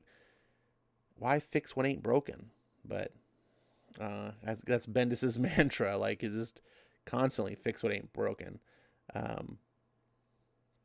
Let's see. Lord says, Ben, school's not for learning, it's for tests. Oh, man. Dragon Ball says, this book was being given away free for a month after it came out. I got it as a teen and then threw it out. If I still had it, I'd sell it for $5 on Facebook. You probably gave it away for free because it was probably had a million copies sold. There's probably a shit ton of Spider-Man #1s in circulation. It's basically the Andrew Garfield Amazing Spider-Man movie. Oh, that's another movie I never watched. I never saw the reason to watch the Andrew Garfield movie, so I haven't seen it. It just wasn't horrible. It just was. It was just it was an average comic that doesn't feel to me like it has a purpose. It feels like, oh, we're just gonna reboot Spider-Man, reinvent him, and we're gonna basically not change very much. We're just gonna tweak it here and there, and everything that we tweak will actually be worse than what it was. I don't get it. Like the whole scene of him getting bit by the spider. I compare it to books, things that I love. Like, for example, this wouldn't be an Ash on Comics if I didn't bring back Frank Miller. Frank Miller reinvented Daredevil, right? On his run, he retold the origin of Daredevil, but he retold that origin, introducing the concepts and things that he put in from his series, with Stick and the ninjas and the hand and all that stuff. He had to retell that origin because that was something that the Stan Lee version didn't have. Frank Miller redefined that character for something and made it something better than it previously was. So that was kind of necessary to get that origin. The same way that that he did with Batman when he told Batman Year One, he told the story that was in the past. We kind of knew, but he added extra flavor. But he didn't do dumb things by like fundamentally changing Alfred into something stupid. Didn't do that. Bendis, I just don't understand why he's making the change. Hey, look, he gets bit by a spider out of nowhere. You're just like, what? Oh, whatever. I'm gonna give this a shot and read. Hopefully, I appreciate you bearing with me on this long one. RDV, thank you for hanging out so long. This is the super tribute to you. Let's get right into Lazarus. This is the main event book. This is the book that RDV says is the greatest thing since sliced bread. This is the comic you all need to read. I don't know if that's true, and I actually made everything that up. RDV didn't say any of that, but he did enjoy it, and he's read more. I think he's read most of the trades now, so I'm mostly putting words into his mouth. This is me saying, look, if you spent this much time reading the book, you're not actually saying it's a good book, but you're telling me indirectly that it's worth reading because you kept reading it. RDV says, you can't blame me for this. He says, I never said do it live. Yeah, I can blame you for that. If you guys can come on my channel and give me shit, I can blame you for stuff. But no, honestly, I have no idea about this book. I'm expecting it to be halfway decent. That's kind of my expectation going out of the gate. This is a book that's up my alley. I love dystopian future stuff, sci-fi. My understanding is that Greg Rucka, once upon a time, was a good writer before Donald Trump got elected president. And this book was written before that time. So I wouldn't touch this with a 10-foot pole with modern Greg Rucka. But I want to give this a shot. I want to give this a shot. I want to give this a shot. So let's get into it. Let me get a quick sip of some tea here.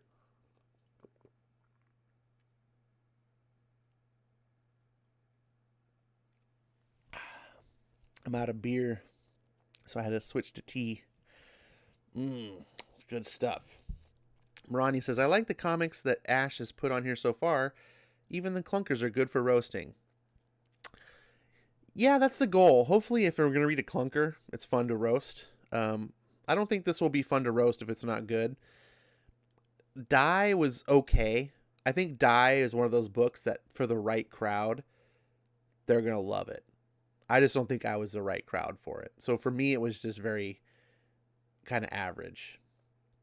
But that's okay. I have a good feeling. Let's be positive about this one. Here we go. Are you kidding me? Twice in the same night? This is so stupid. It still says I'm logged in. Ay. Oh, it's because I'm on another tab. That tab didn't recognize.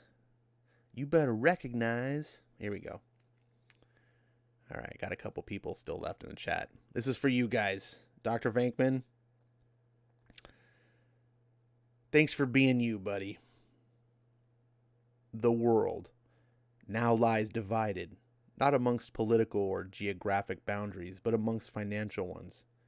Wealth is power, and that power rests with only a handful of families.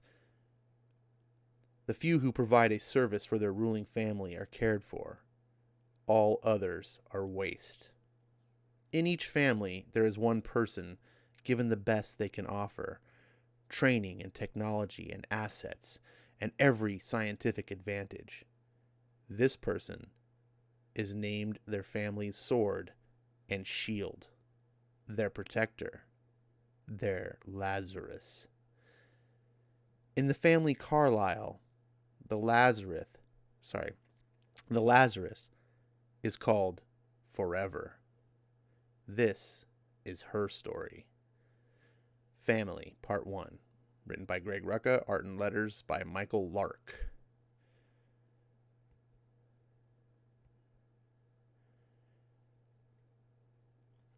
Catalog of trauma as follows. Bullet 1. Ventral dorsal traverse, entering 8th inner space on rising trajectory. Round fragmented, compounding fracture of the rib at the penetration site. Round exited 4th inner space right dorsal. Bullets 2 and 3 following similar trajectory, with the second puncturing the right lung and the third an interclavicular penetration with corresponding scapular exit. Result: full hypovolemic decompensation with corresponding respiratory collapse due to impaired lung function and inadequate perfusion.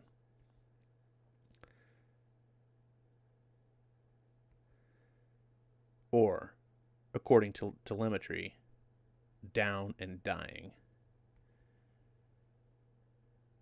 That was a little challenging to read all those technical terms, especially cold. Now the question. How long were you out? I'm not sure. A minute? Maybe 2?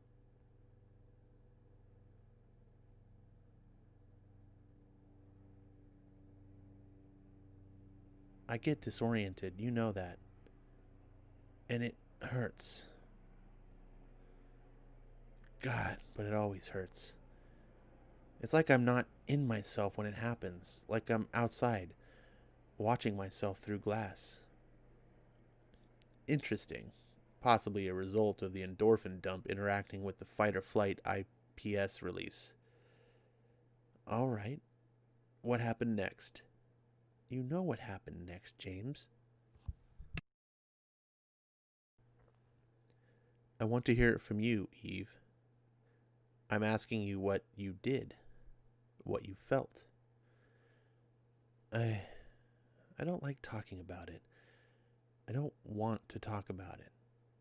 Please, James, don't make me talk about it. That's not a choice, I'm afraid. I have to know. Eve, your family has to know.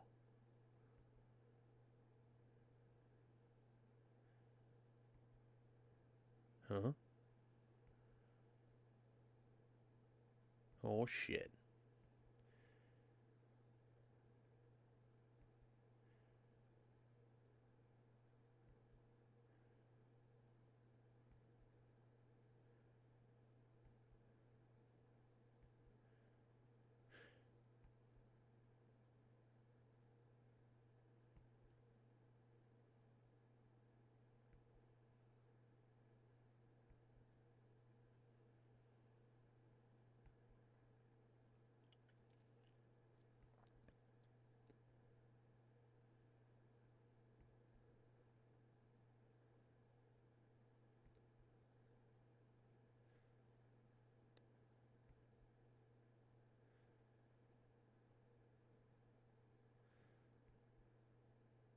I killed them, James.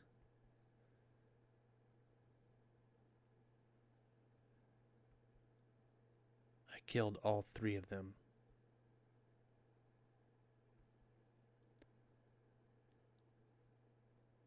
They only wanted something to eat. The family provides food for all citizens, as you know. If they're documented residents of the domain, they receive their allowance. They broke into a family residence forever. Unused, yes, but family property. They picked a low security location. They came armed, and they tried to kill you.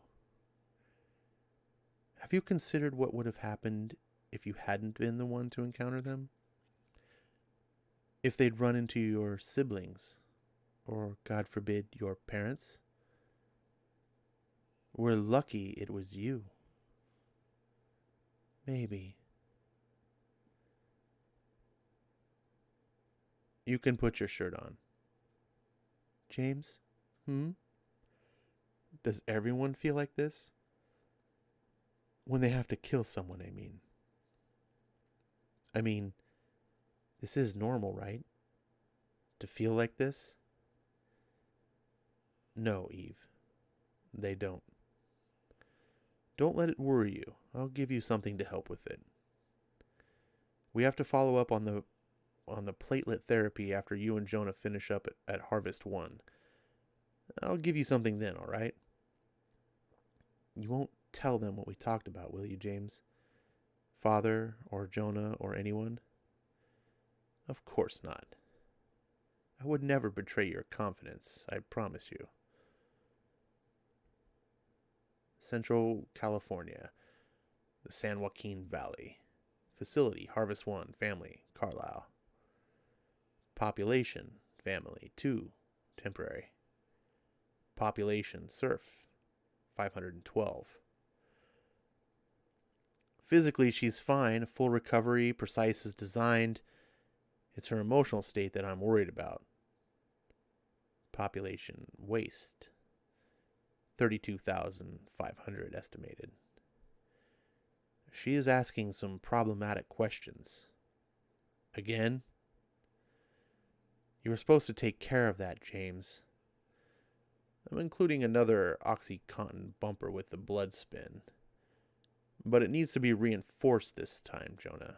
It won't work if there's no one for her to bond with. Show her some love, you mean? Exactly. Sir, your sister has arrived. Thank you. No time like the present. I'll do my part. You just make sure that bumper does its job. We can't have her getting any ideas.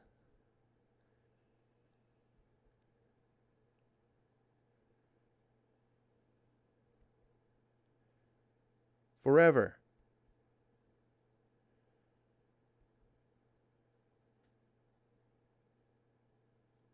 I heard about what happened at the guest house. Thank God you're all right. I'm fine. I'm so sorry I'm late, Jonah. I had to go up to Sequoia to see James for treatment. I tried to explain you needed me here and... Shh, forever, shh. None of that.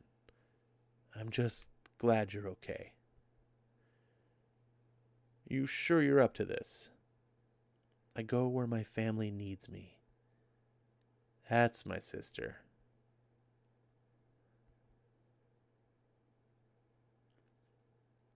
Miss Carlisle, Commander, I'm glad to see you're all right. Thank you, Sergeant. Orioso, your report, if you please. Yes, ma'am.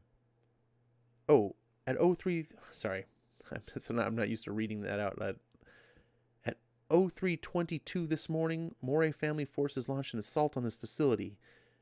We had no warning, nothing prior on radar or thermal. No idea how they got so close to the walls undetected. The entire grid went dark during the attack. The whole security network simply collapsed. They pushed straight for the cold storage, straight for the seed vaults. We barely stopped them in time.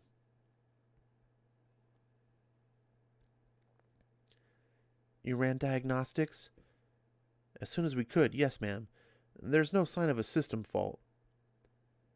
Which means it was shut down, not sabotaged, not hacked. Which in turn means we've been betrayed. You're jumping to conclusions, Jonah. Ma'am, forgive me for asking this, but we heard about what happened to you. Do you think the assault on you... I don't. I was attacked by waste, not soldiers. We're positive it was Moray. We took one alive. I want to talk to him. Her, actually. And you can't. She didn't survive interrogation. They came for the grain forever. They practically walked in through the door. A door one of our people opened for them. The only people who could have opened the vault are senior technical staff. Or one of us. You're not seriously accusing one of your family. Of course not. I just don't want to jump to any conclusions. We have been betrayed forever. And you know what Father would demand if he was here? We have to send a message. Your soldiers died here. You know what you have to do. You know what's expected of you. Sergeant Orioso, please assemble the senior technical staff in the courtyard, as well as their families. All present and accounted for, ma'am. Thank you, Sergeant. I beg you to listen to me carefully. In light of last night's attack, we have concluded that someone within the facility was in collusion with Moray forces. Someone who had clearance to disable the security on the cold vaults. One of you. My father's policy regarding betrayal is unequivocal on this matter, as you know. He requires an example must be made. A confession will spare your families and your colleagues. But if no one claims responsibility for this act of treason, I have no choice but to execute all of you to serve as a warning to others.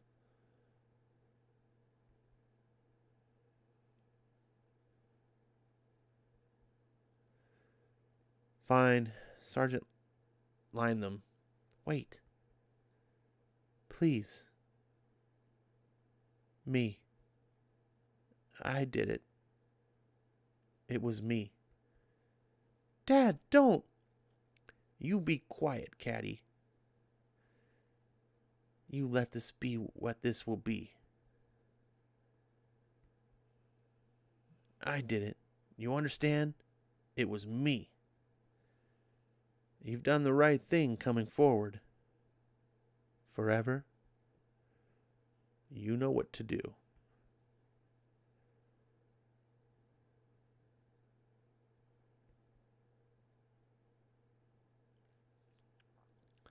One in the back of the head, I think.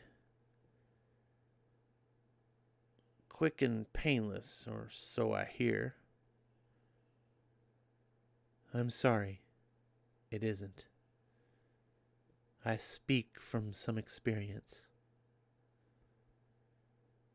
So it's true what they say about you, Forever Carlyle, the Lazarus.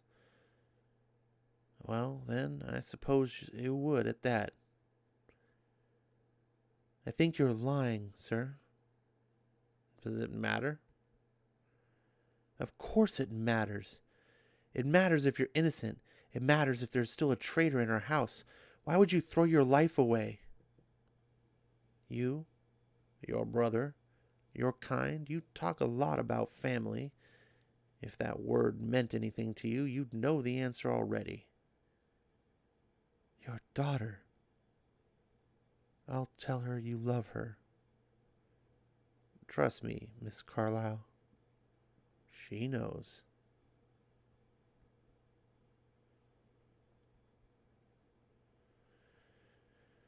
There we go.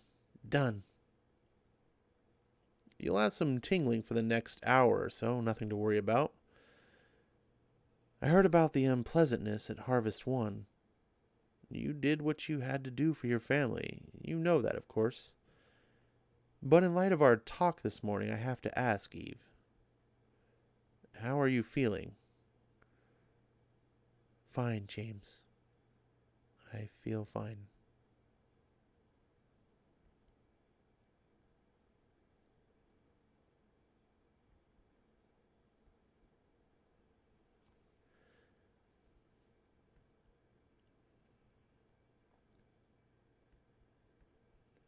Jeez, this is a long afterwards. I thought it was going to be like 1 or 2 pages. Oh, frick, it's 5. 6 pages. Wow. All right. I'm kind of into this. This is definitely up my alley. This is the kind of stuff that I like. Part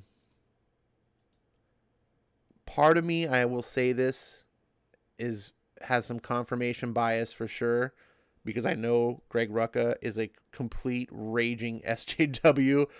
I don't know if you guys recently heard Greg Rucka's kid was arrested for public, what do you call it? Like domestic terrorism. So it's yeah, but I know, I don't know. Part of me, when I saw like the families that were getting lined up for execution, there was like one black family, one white family, one Asian family. I was like, look at this perfect representation. This perfectly, this is, oh man. But I could be just reading into stuff.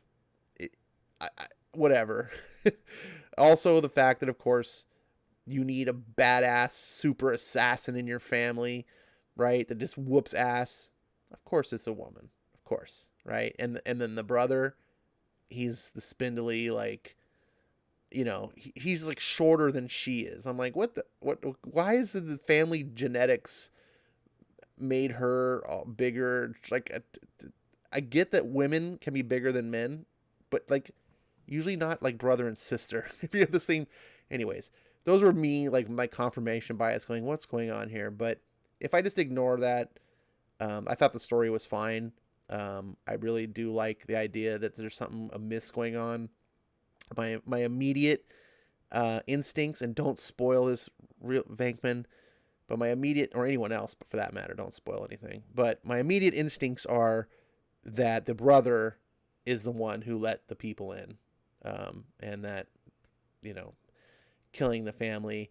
And I really liked that whole scene of the dad volunteering to die because he loved his daughter, you know, and I like that line. It was very subtle. I love when a writer doesn't have to like hammer you in the head with like, get it? This is what I'm trying to say. Get it? You know, like, it's one of the problems I have with Bendis is it's just like, it's so overt. But Rucka, you know, he says that line, he's like, trust me, she knows.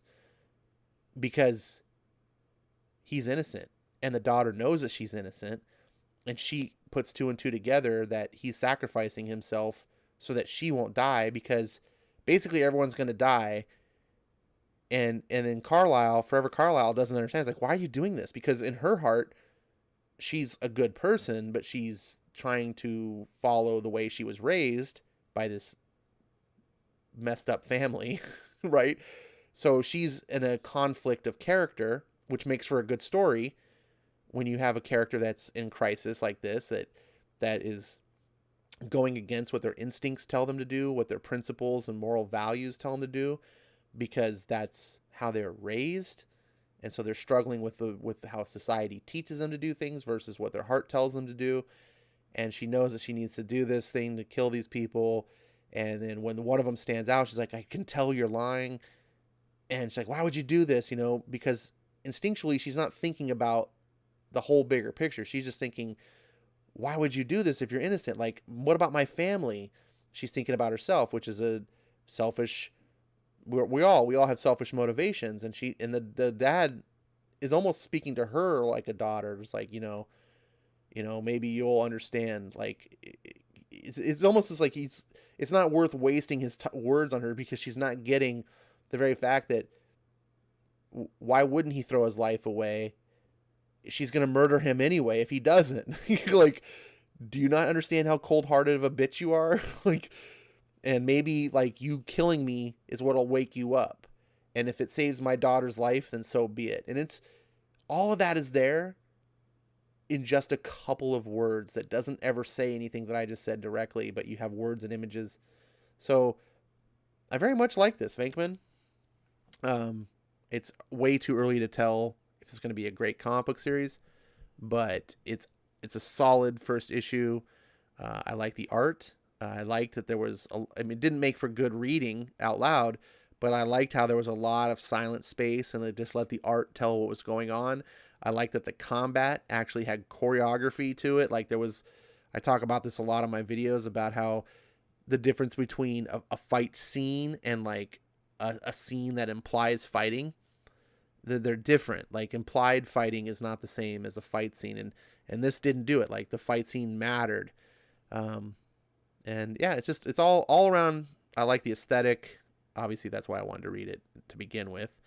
So, RDV says, I have yet to see any lesbians. What did I tell you about spoilers? Damn it. That's what I read Rucka for. I'm counting on the lesbians. Damn it. No, you'd kind of already spoiled that part for me. So,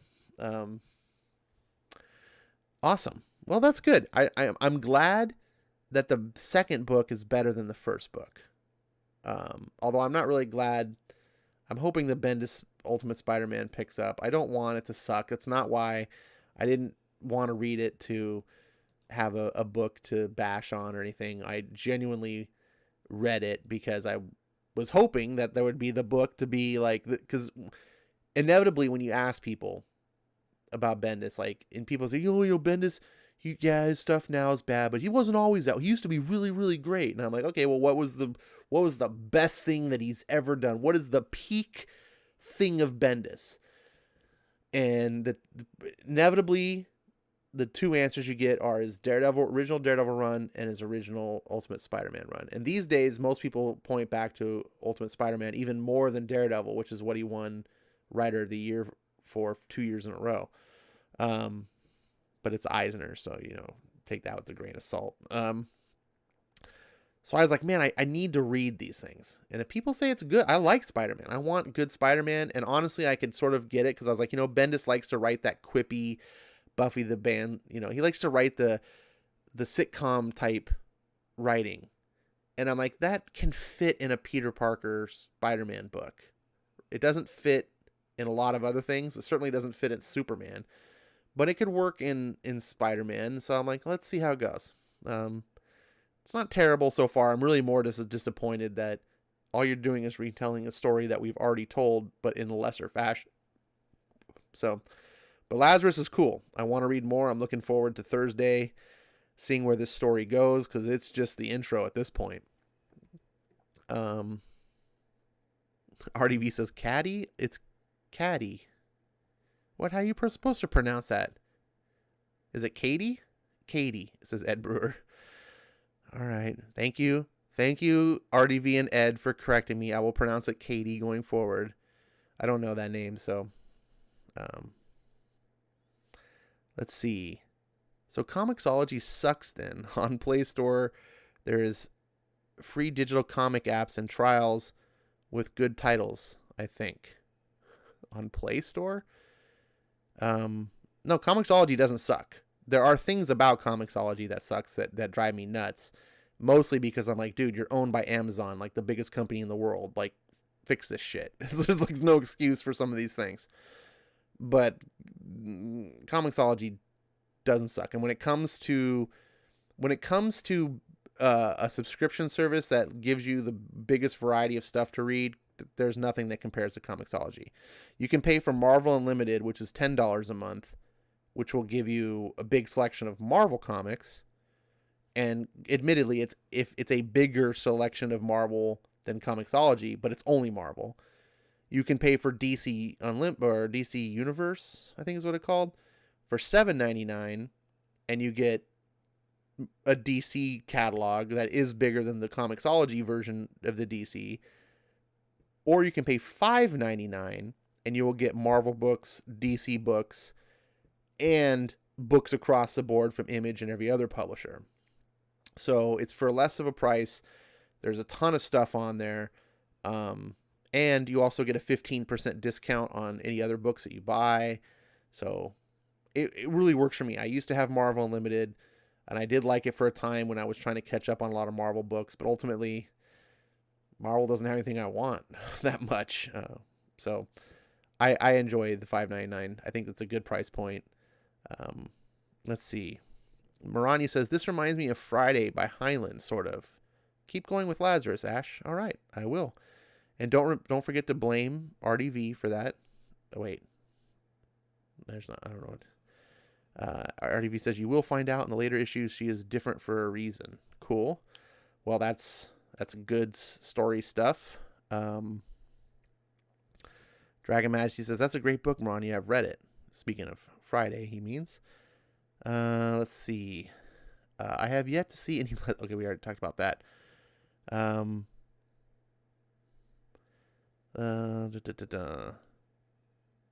says, you were all over the place with Spider-Man.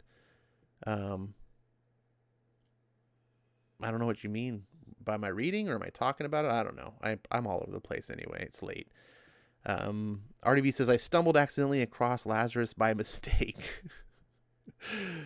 I stumbled accidentally across Lazarus by mistake. That's like a lot of randomness. Lazarus always drew me in. When I got back into comics, I looked at Image to see what Image was doing. And, when you go into bookstores, this is one of the things I got to tell you that like Marvel and DC just do terrible. You go into a Barnes and Noble, and you go over to like the graphic novel section, at least the ones that I went to, and they would have like an end cap area and where you could see the books, and they would put them so like the cover was facing out and everything, and they'd always be Image books. And the books that were out there, and it was probably because they were the best selling books or whatever, the books at the time, this was years ago, but the books that were out there were books like Saga and Lazarus and Monstrous and Birthright, and I'm trying to think what else is out there. But these books, I looked at, I was like, wow, the imaginative sci-fi nature of these books just drew me in. And some of the art, like on Monstrous, I still haven't read Monstrous, but I kind of want to because it looks gorgeous. It was that Donny Cates books was one of them. What was that one? God Country. God, I love the cover of God Country. All these books, I was like, I gotta read these. Like, I'm curious. And Lazarus was always one of those ones. I read a little bit of Saga. It's well written. I don't know if it's for me. Maybe one day I'll read more of it. I don't know. But Lazarus is just one of those ones. It's just sort of, it made a slight impact years ago that I saw it. And every once in a while now I keep seeing it. And I'm like, I really should try to read that. And then when Venkman was reading it and talking about it all the time, every time we would talk, he'd be like, oh, Lazarus. Yeah. And then I would say, I'm going to read it. And then he would ask me about it. And then it just constantly kept staying around. So I've had the opposite experience of Venkman. To me, it followed me around until I finally caved in. But I'm glad I did. This is one of the things I love about the comic hobby, is meeting people and talking about comics, and you'll find good things. I found so many great comics by talking to various people. And so maybe Lazarus will be one of those books that I can always point to Venkman and be like, he's the one to turn me on to this. Let's see. See my comment above regarding Friday and Lazarus. I read your comment. Did I miss something? Google Play Store got free digital books, says Dragon Ball. Well, yes. By the way, I forgot to mention, this issue that I just read of Lazarus, you can get free on Comixology. It's totally free, no strings attached. You don't need to be a member of Comixology. And by the way, you don't need to be a member of Comixology to use the service at all. The unlimited subscription service is just like an extra thing that lets you do. You can also just buy comics on Comixology and get free comics on Comixology aside from that. Like I said, this issue you can pick up for free. I don't know, I forgot to mention it. Thank you for reminding me. So if you guys want to pick it up and read it through yourself, maybe better than I did, please do. Also, the remaining issues that I'll be reading starting Thursday are less than $1 a piece right now on sale. So there's that. So check them out. Hopefully, like I said, if you like it, I'm going to keep reading. I like talking to you guys about it. Thank you for being here. We should do this. RDV says, I should do this with Bendis books until he caves. No, I see the difference is I've read Bendis books. RDV says, we need a Lazarus reading marathon, 8-hour stream. Ash will make it through at least 3 books, I hope. Asshole. Dragon says, I'm sorry for being a jerk, but I'm into G.I. Joe books, Mortal Kombat books, and Street Fighter because Marvel ain't no good no more, and I only like Batman right now. Well, you're not being a jerk, man. You having an opinion doesn't make you a jerk. I mean, if you start acting out because of it, maybe, but you're free to have your opinions, man. I'm not knocking any of those books. They're not really my cup of tea. I was into G.I. Joe big time as a kid. I never really got into the comics. I was also into Street Fighter and Mortal Kombat as a kid. I never really got into like the media around them. Batman is cool right now. Here's the thing though, Dragon, is hopefully if you have an open mind, you might discover that even though you're into those things and you like them, that there might be more out there that you're open to as well. Most of the comics that I'm reading today, I never thought that I would love. And I mean, seriously, my top comics that I go to the comic book store are all comics that never would have expected. Like my number one comic that I love right now is a book called Ascender by Jeff Lemire, and it's a sci-fi fantasy story about a little girl on his journey. I can't even really explain it. It's super good. It's gorgeous art. I just love. I'm just enamored with the book. It's, I'm reading Birthright by Josh Williamson, who's writes Flash and Batman, Superman over at DC. I have previous episodes. You can go back and watch the Birthright episodes. I read the first 6 issues of Birthright. It's a phenomenal series. Oblivion Song by Robert Kirkman, which is like a sci-fi Walking Dead ensemble type story that's just crazy on the plot. It's just never ending twists and turns, and the plot that just keeps you gripped. I love Oblivion Song. Hawkman over at DC. First of all, I'm a big Marvel guy for forever. I didn't get into DC until a couple years ago. And even then, when I got into DC, it was like, I like Batman, I like Superman.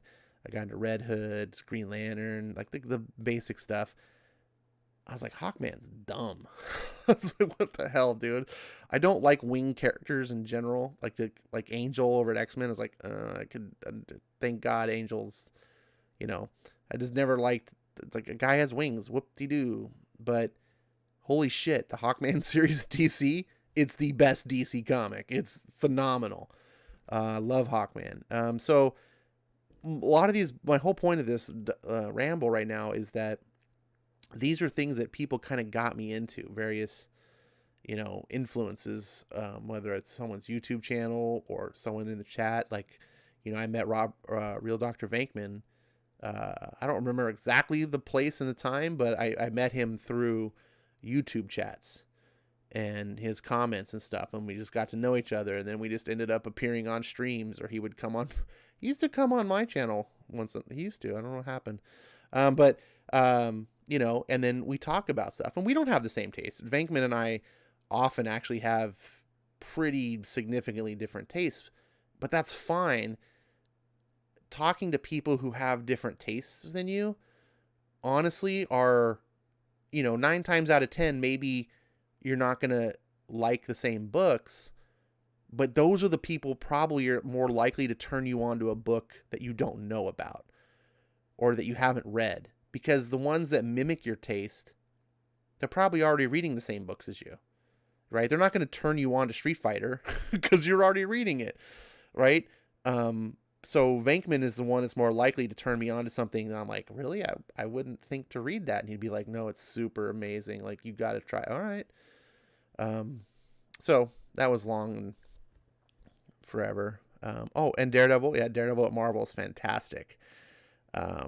So... I hope, everything I read on here is not fantastic. But if it's something that I have read before, which I'll tell you, you can guarantee I'm not going to read unless it's purposely like America Chavez, and then that's for roasting purposes. But, you know, like all the X-Men books that I've read, those are fantastic. I do the Daredevil books I read just because it's fantastic. So yeah. RDV says we met on Tinder. He tried to scam me, but then got mad when I scammed him first. I thought that was between just you and me. Let's see. Dragon says, I like lots of action. All right, Dragon, have you checked out Firepower? A book I would very much recommend, especially for like G.I. Joe, Street Fighter fans. Firepower by Robert Kirkman. Get the Prelude graphic novel. It's on stands right now. It's 160 pages, so it's 8 comics worth of book. It's $9.99. It's kung fu, and it's done right. It's done right. It's done like it's not like a copy of it, but it has some feel of like the classic, like Big Trouble Little China type of style. It's got some Street Fighter fun to it, which, I mean, the title of the book is called Firepower because it's about shooting fireballs from your hand, you know, Street Fighter style. Like, there is a comic series that just came out. It's on issue 3. Don't start at number 1. I mean, you can, but trust me, like that trade, that graphic novel is $9.99. That's the MSRP. So if you can find it at a store that gives you discounts, you can even get less than that. It's 160 pages, and it's probably the most fun. It is the most fun comic I've read all year. It is absolutely, and it seems like it might be up your alley. So please, that might be something worth, like I said, $9.99. And if you get that and you're like, I don't really want to continue, you'll know, I mean, by the end of it. That's the beauty of you get that book, because it ends where the comic series starts. So if you get to the end and you're like, it's fun, but I'm not really liking where the story's going at the end, so I'm not wanting to go further, that's fine. You don't have to, and you'll know. But I think you're really gonna like it. I'm confident it's good. Everyone I've turned on to it, and my buddy next door, who's been a good friend of mine forever, I just bought him a copy blind. I was like, here you go. Here's the graphic novel. He's like, what's this? I'm like, read it. So he read it. He loved it. Now every time issue comes out, he's like, dude, go pick one up at the comic book store for me. I do. He got his brother. He went over to his brother's, like, he let his brother borrow. He's like, read this. Well, he's like, you know, Ash said these two. He also Birthright. That's the other book I'm back on. He let him. So I bought him Birthright as well a while back. So he gave him the first trade of Birthright and the Firepower, and it's like, read these. And so he got onto him. So, like, I don't know. I hate fluffing something up really high, because then sometimes you build something so high, someone goes and reads it and they're like, it wasn't that good. You know, like I think that's what RDV was kind of afraid too with Lazarus. He didn't want to like set the expectations up too high, and then everyone's like, what the hell, dude, you said it was good. But I really, really, I love Firepower. It reminds me, after this is over, I need to go read the newest issue. Let's see. RDV, as per usual, I was reading while Ash was talking, so what did I miss? Gosh, you asshole. What? You're supposed to keep that to yourself at least. Jeez, it's already like, I already have self-consciousness being out here doing a video. Corks is in the house. Speaking of Firepower, Jimmy is one of the people that is responsible for turning me on to that book. He's not the only one. It was his recommendations on top of my store pushing it, but Jimmy was the first one to be like, oh my god, Firepower, and I was like, what? And then I went to my store and they were like, oh my god, Firepower, and I was like, yeah, I know a guy who's really into it too. And they're like, oh yeah, you should read it. And I was like, oh, okay. So I read it and I was like, holy ball sacks, this is really good. So I called my comic book store and I was like, order me, put this on my pull list. And they're like, all right. And so I went and I got it. And then this was like, man, my buddy will love this. Like this is why the whole G.I. Joe thing. He's massive into G.I. Joe and all this stuff. And one of his favorite movies is Big Trouble in Little China. I was like, dude, you got to read this. Yeah, he loved it. And so, yeah, that's where that goes. I got to stop talking about this. Where was I on the chat? Dragon Ball says, I'll look it up. Must be a review on YouTube. Yes, funny that you should ask, Dragon Ball. I did a video on Firepower. So, not to toot my own horn, but I highly recommend that you watch my video on Firepower, the prelude, because I don't spoil the book.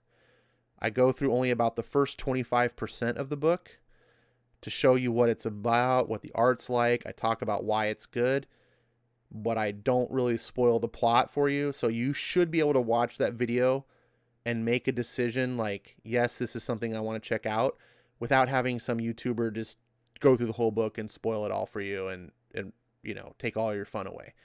So please check out my video on it. I do think it's one of the better ones. And then if that's not enough, obviously go watch other YouTubers as well, if that's not enough. But I please, and tell me, give me some feedback on that video, by the way. That will help me. T. Elam says, not much at the moment, just paid for my comics to be sent out for the week's haul.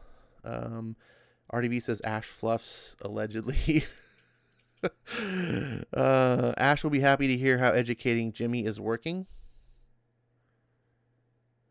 Does that mean you're employed?